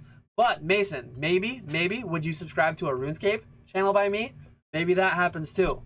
Probably less than a 1% chance of that, but who knows? Episode 1, meet with the boys, for sure. Hey, Squeaks is still in here. No, and that's perfectly fine. Like, some people, believe it or not, there are at least 2 people, because I probably had 2 people tell me that. Some publicly on the videos, some privately, maybe one of each. But at least 2 people out there really enjoyed those hour-long finance videos that I dropped recently. I really enjoyed making them. I am not like... I'm antiviral. I'm not a slave to the algorithm. I am perfectly content putting out a video that I know will not do well if it's one that I just genuinely want to make or feel compelled to make for whatever reason. That's been a constant across my channel. Certainly, if I'm like borderline on a video, like, I kind of want to make this, but it'll be a lot of work and I'm not really crazy about it, there are times where it's like, on top of not really wanting to make it, but maybe a little bit, oh, it's going to be a lot of work, the algorithm's going to hate it.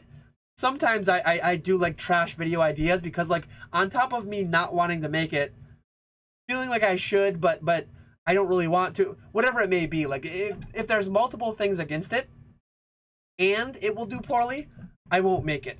If I really want to make it, or I really feel like I should make it, even if it will do horribly, I will make it. And so, believe it or not, there are at least, I shouldn't go higher than 1. There's probably at least 1 person that enjoys some of my RuneScape content, so I will continue making that from time to time too. Dan, eat 'em all grillables.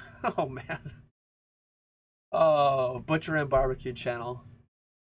Ketchup All Meats LLC. No, please don't ketchup any of my meats. I ate a lifetime supply of ketchup between birth and like 8 years old, and ketchup is like repulsive to me now. I can't do it. I just can't do it.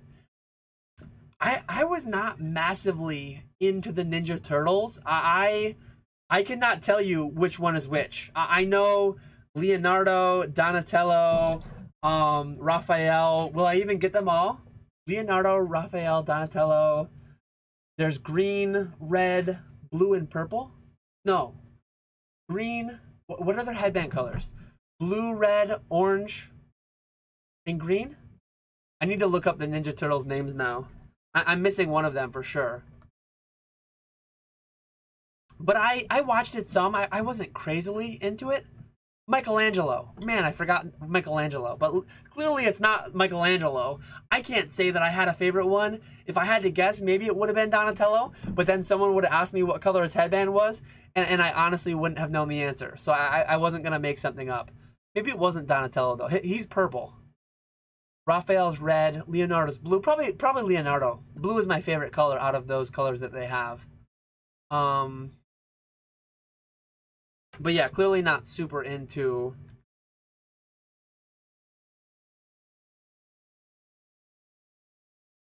Clearly not super into Ninja Turtles. I forgot the best one. Sorry, Chef. Dan, what will you do when you catch them all? I will never catch them all. Butcher's gonna butch. Never underestimate a butcher's ability to butch. Getting into butchering my own meat would be cool, because like one type of meat that's hard to find. Shout out to Walmart. They do have the best butcher section around, but they don't have picanha, one of my favorite cuts. So earlier we talked about ribeye. After ribeye, I would say picanha.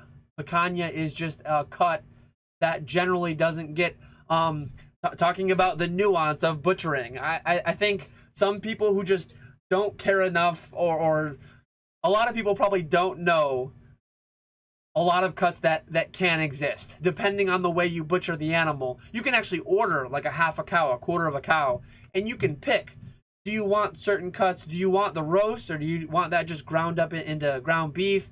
Depending on what you eat, how you eat, you can choose more or less of something. You can't choose to have 5 times the ribeye that a cow has inside of it, right? I mean, you'd need to, like, part of the reason that I don't buy a quarter of a cow or a half cow very often is because I disproportionately eat certain parts of the animal.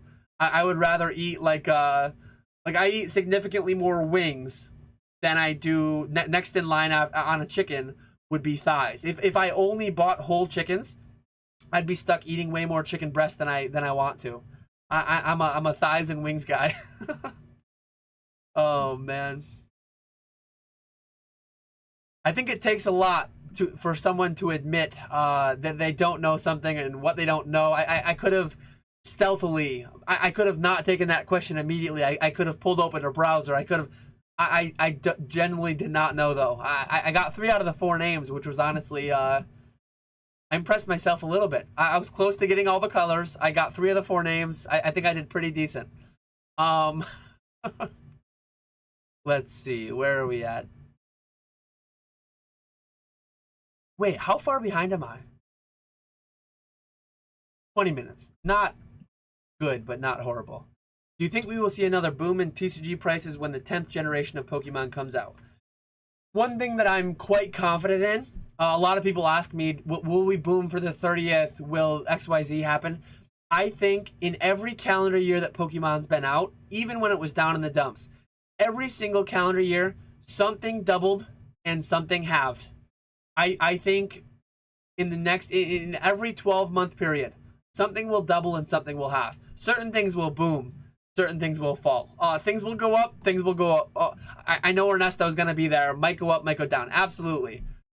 Things might go up, things might go down. The market is so broad and diverse that every year, you'll have a bit of each. You'll have a bit of each going on. So I think parts of it will boom. I think there are certain things you could buy today that at the 30th anniversary will 5x. What things? I don't know, but some of them will, almost certainly. Thoughts on retiring early, moving to Mexico for 75% less in living expenses, and becoming a Spanish PokeTuber? No. In Spanish, no. I'll probably live in the US my entire life. I am a big fan of the country. Is the country perfect? No, I don't think any of them are. I think they all could be better in different ways, but I'm very happy to live here. Everyone I know and love lives here. So I will extremely likely, I wouldn't say never. If both my kids, the people who I love most in the world, move to internationally, same country, different countries, there's a chance that someday I live internationally. I think it's highly unlikely though.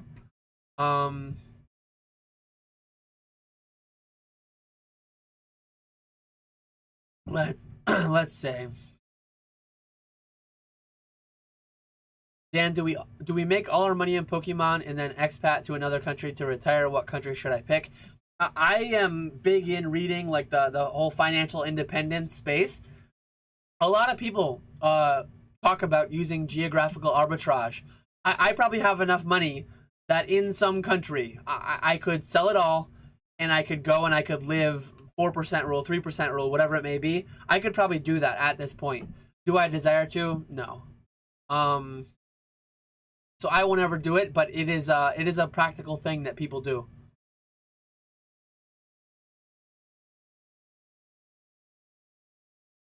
Let's see. Big fan of charcuterie.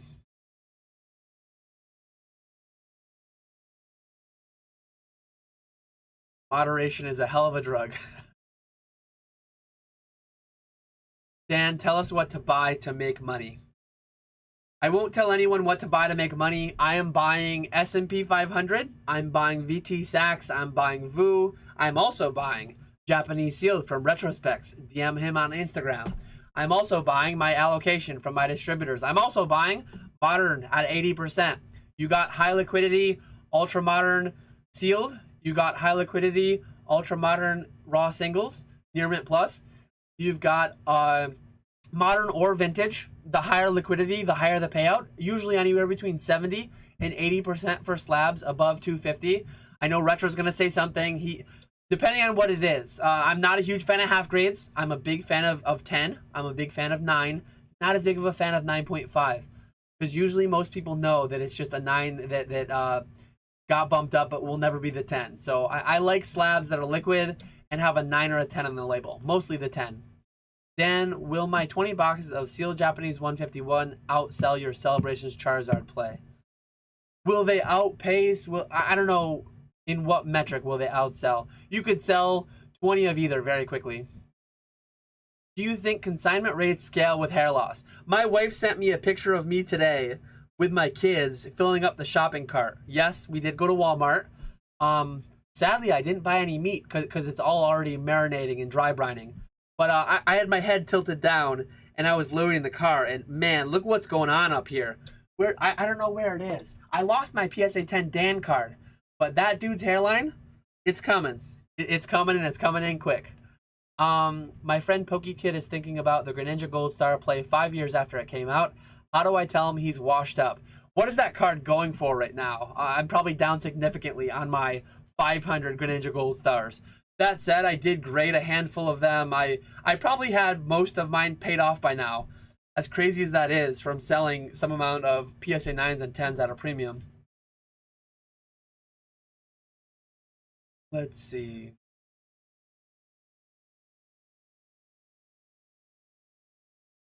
Does having Chumlee sign every CGC9 reverse hollow on PWCC turn you off as much as it does me?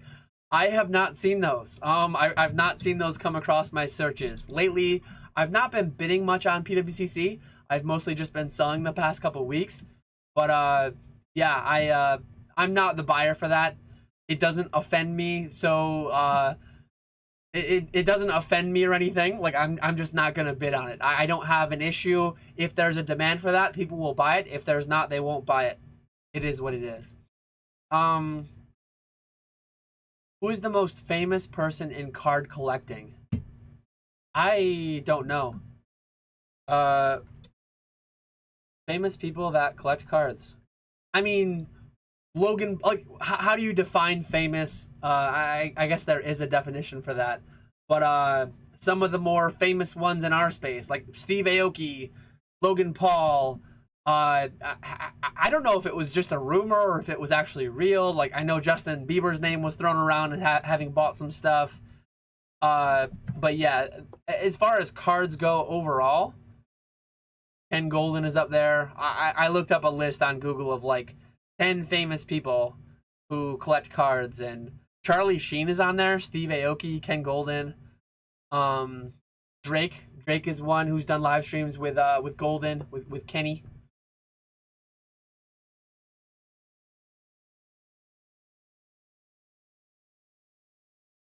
Let's see. Dan, don't lie, your dad drilled them holes. The seat fix was just me. That was a lot of things that I fix, a lot of things that I do. The most recent one that I did, my washer actually stopped working. It kicked the breaker, and then when I reset the breaker, even with the washer off, you couldn't reset the breaker because it stayed kicked. One of the capacitors actually, I forget the term for it, but it's a capacitor that helps give a bunch of extra juice to the motor on startup. Motors, when they start up, they need a lot of extra amperage. They need a lot of extra oomph to get going.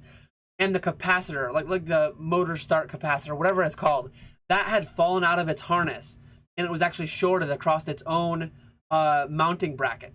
So all I had to do was just lift that back up in and secure it better. And yeah, so I did that entirely myself. I fixed the seat on my lawnmower entirely myself.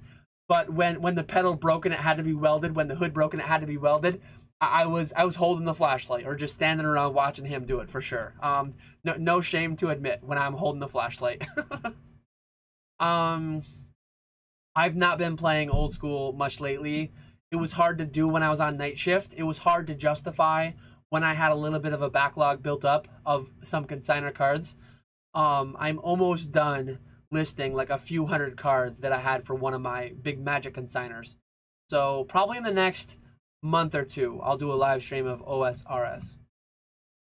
Max cash from scratch. Well, I've been playing RuneScape, Old Skool RuneScape, for several years, and my whole bank is worth like 500 mil, 400 to 500 mil. So that would be a long series. That would be a decade.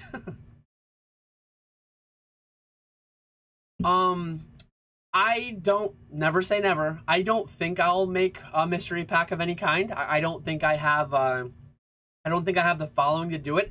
I did used to sell 9 random pack lots on eBay. I never teased it with like, you can get this. I never did any of that.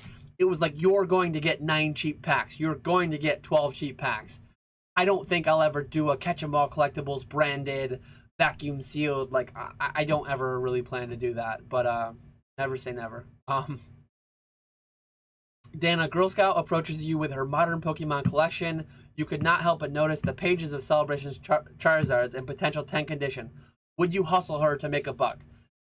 No, I mean, I would offer, if I had the ability to vet them out in person, I would say, hey, look, these things go raw mint for this. Like, I will pay you 90% of market, and I will pay you.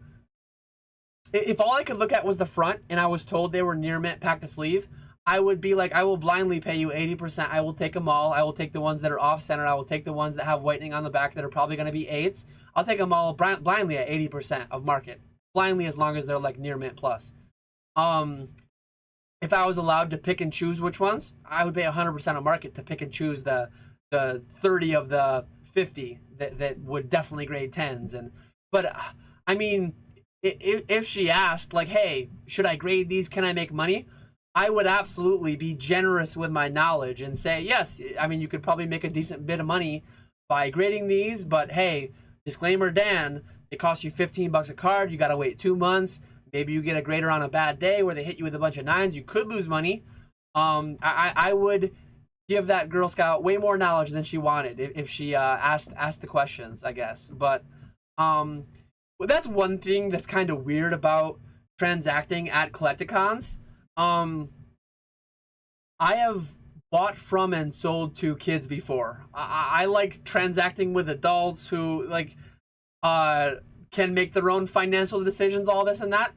Every time I've dealt with a kid, almost every time, the parent's been right there, and it's like, okay, the parent gave them 20 bucks and they're allowed, like, whatever. But yeah, I'm not super comfortable with like the idea of, and I've never had it happen. Usually it's like a trade up challenge and I just say, no, I don't do that, and then I point out Brad G cards and they go take it over there. But yeah, I've never had like a 10-year-old come to me with like $5,000 trying to wheel and deal on like high-end slabs. And if I ever did, I would feel a little bit weird in that situation. But I am comfortable with the prices I charge. I always charge like some percentage of market or whatever, and I would do the same process that I did with anybody. And I would be like, okay, well, I have it priced at 1,000 because of XYZ. Here's the low list on eBay. Here's the last sold, the last 5 sold on alt. Here's why I priced it how I did. Oh, I see some laugh emojis in the chat for the weird conversation around selling to kids and Girl Scouts. Oh, man. Let me see. Not into Ninja Turtles, but knows everything about a Stein. What are we doing here? LOL, you loser, for me not knowing the Ninja Turtles. Oh, man. Dan is Donatello because he likes spreadsheet and math. Definitely no Teenage Mutant Ninja Turtles chanting coming anytime soon. I'm going to try to get caught up. I'm going to try to not go too much longer. I actually have to get some more stuff prepped for tomorrow. But yeah, let me try to get caught up.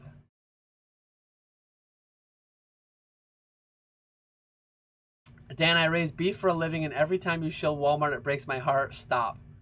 My local butchers sell the same meat. They just charge a lot more for it. And so they have less variety. They have the same stuff Walmart has, and then Walmart has double the selection, triple the selection, at a much lower cost. I wish I wish there were better stuff. He shouted out Walmart butchering. I can't. I almost took a picture. I was looking at the Walmart meat today because I was thinking about buying a couple more tomahawks to throw on the smoker tomorrow morning. They had a prime ribeye. I should have just gotten it. The marbling on that ribeye was phenomenal. One thing that I liked about when I used to go to an actual good butcher, it's now like 45 minutes away from me, in the wrong direction, the direction I don't normally go. I used to buy entire ribeyes, and then I cut them myself to the thickness that I wanted. I like a thicker steak. I like to reverse sear it. I like to go low and slow for a good duration, get it to 135, boom, boom, quick sear on the outside, sear in all that juicy flavor, and then a good 10-minute rest, and then you're cracking into it. But the prime ribeye was like 1 inch thick. Like I want it 2-3 inch thick. I want a thick steak. Let's see. Dan, rank these meats: chicken, turkey, beef, duck, pork, lamb, whitefish, shellfish. Shellfish is broad. Shellfish, you talking like crab legs? My ranking of meats, like I don't eat enough duck. I don't eat enough lamb to say how to rank it well. I guess of these very quickly: beef, chicken, pork, because they're the ones I eat the most. I eat them the most because I like them the most. And then probably lamb. And then turkey, duck, whitefish. Shellfish, if crab legs count, which I think they should, right? No. No, I don't know. I need to sleep sometime soon. An aquatic shelled mollusk or crustacean. So yes, crab, shrimp count.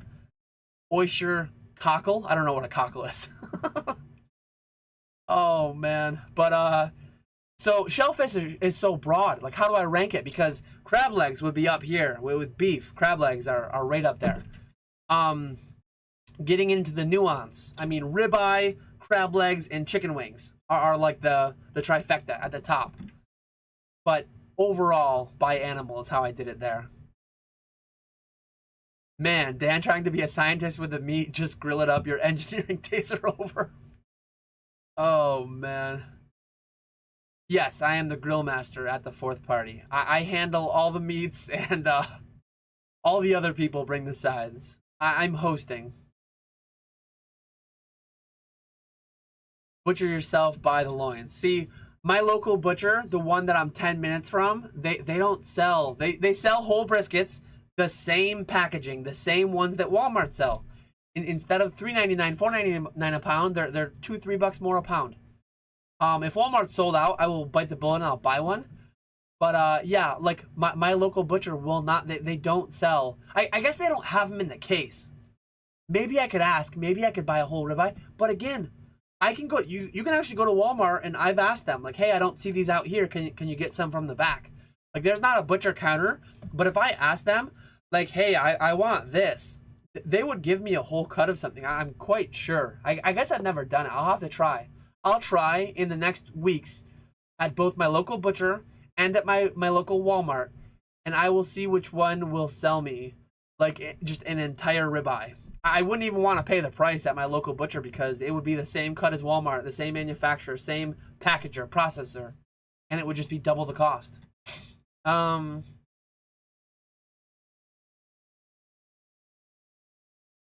am I?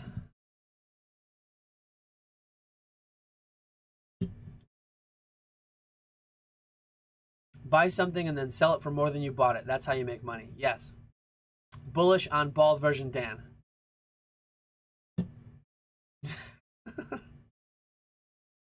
Oh, the Homer Simpson evolution is almost complete. Oh, man.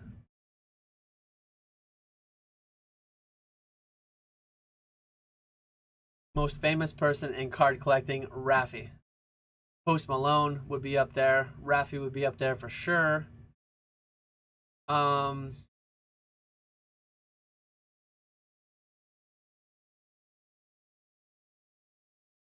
Then put a level on a shelf and then patted himself on the back and whispered, "That's a job well done," under his breath.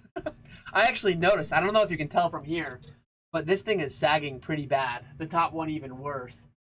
I put way too much weight on these floating shelves. I think I actually had a bunch of my finance books up here off screen, and that alongside the Precious Collector box that is also off screen. Like, why are they up there? You can't even see them. What am I doing?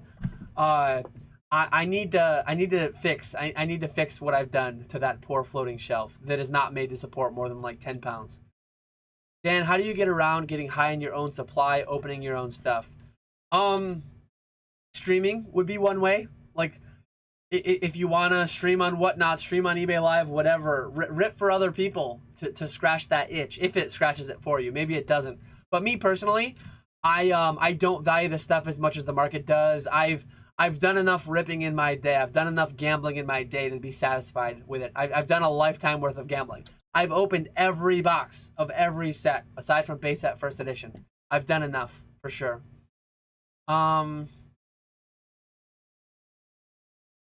Brad is straight lying. I'll never forget when I got the 12-pack lot from Dan and he hit me with 10 Scarlet Violet base packs. No. I hit you with probably 2 Scarlet Violet base, 2 Paldea Evolved, 2 Obsidian Flames, 2, maximum 2 per set is what I used to do, but I don't even sell those anymore. Saving them all for the live streaming someday. Oh, God. Worcester is a chemical. See, I'm a big fan of A1. I'm a big fan of the flavor of Worcestershire sauce, but I never use it because I make steak properly, and properly done, you don't need seasonings. Sometimes I don't even buy A1. I make a good enough steak that you don't need A1. I make my own barbecue sauce, so I don't buy hot sauce is the only one I buy. I don't buy any barbecue sauces. I don't buy any steak sauces because I make my own barbecue sauce. And yeah, I don't have a need to use steak sauce. I like A1 on fries though, but I usually just use barbecue sauce on fries, and I don't need to buy A1 just for that. How much meat would a Dan smoke meat if a meat Dan could smoke meat? I'm limited by. I used to have a custom built smoker that my dad built. It was well over 15 years old and it rotted out. It was getting pretty soft. So that one went to the scrap pile. But as of right now, I have a cabinet smoker that probably holds. You could do 4 whole briskets on it. I mean, you could do 60 pounds of brisket. So it can do a lot of meat. You could probably do 80 pounds of pork butt, 90, 100 pounds of pork butt if you packed it really tightly. You might really be pushing it there. You might not get the smoke distributed over all of it that well. But what I have is sufficient to do quite a bit for any of the parties I'm doing. I'm almost caught up. There's still a splash. Can you hear it? There's still a splash in here somehow. I just finished it now. It's not beer. It's Arnold Palmer. Half and half. Iced tea lemonade. Very good beverage. But, call a local farmer. So much cheaper to buy it by the hanging weight and pay processing. When you pay it by the hanging weight, though, you're paying for a lot of stuff you don't get. I have bought. I've gone in I guess the last time I did it was probably 6, 7 years ago. It was in my last house, definitely. I went with my dad and one of his buddies, the guy that the Rangers crew, the New York Rangers crew. We split a cow like 3 ways, and I just end up with more ground beef than I use. I end up with like all these roasts that I don't really use. I want ribeye, my wife wants filet, and then I want some ground beef. But yeah, I buying a whole cow isn't very attractive when you disproportionately only use certain cuts. I don't want to buy whole chickens. I want wings and thighs. When I go out for pizza and wings, I don't want 2 whole chickens. I want the wings from 10 chickens. I want 40 wings. Uh, let's see. Yeah, but I guess you do like ribeye, and a cow isn't all ribeyes. If they can genetically engineer a cow to be all ribeyes and fillets, I will buy the whole cow. But I don't want the whole cow. Frank's is the best hot sauce by far. That's what I always run. I like A1, but I never eat it. I mentioned it in Poke Flips, I think. When I go to a friend's house and they serve me a steak that's overdone, I'm not someone who will like refuse to eat it. Like, I still like beef. It's still fine. It's not as good as if it was cooked properly. But if it was cooked well, not well done, cooked well to a nice medium rare. But I'm not gonna turn my nose at it. I'm gonna slap some A1 on it, and it'll be fine. I'll survive. Red Cabernet reductions. I'm not so fancy. Frank's is absolutely goated. It does make the best wings.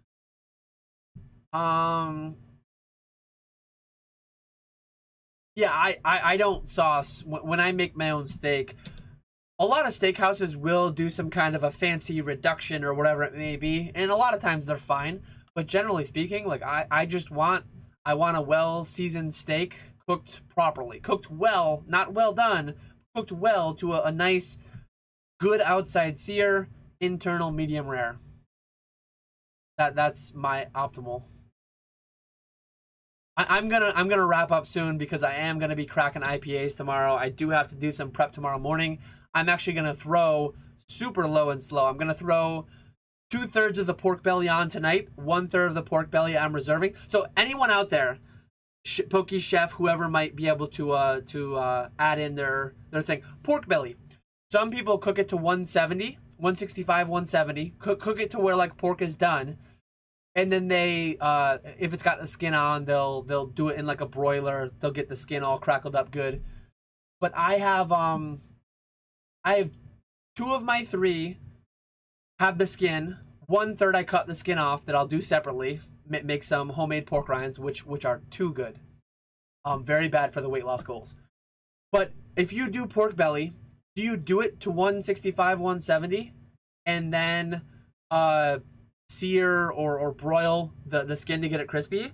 Or do you just some people do it like a brisket. I'm actually going to try tonight overnight, very low and slow, 220, 225.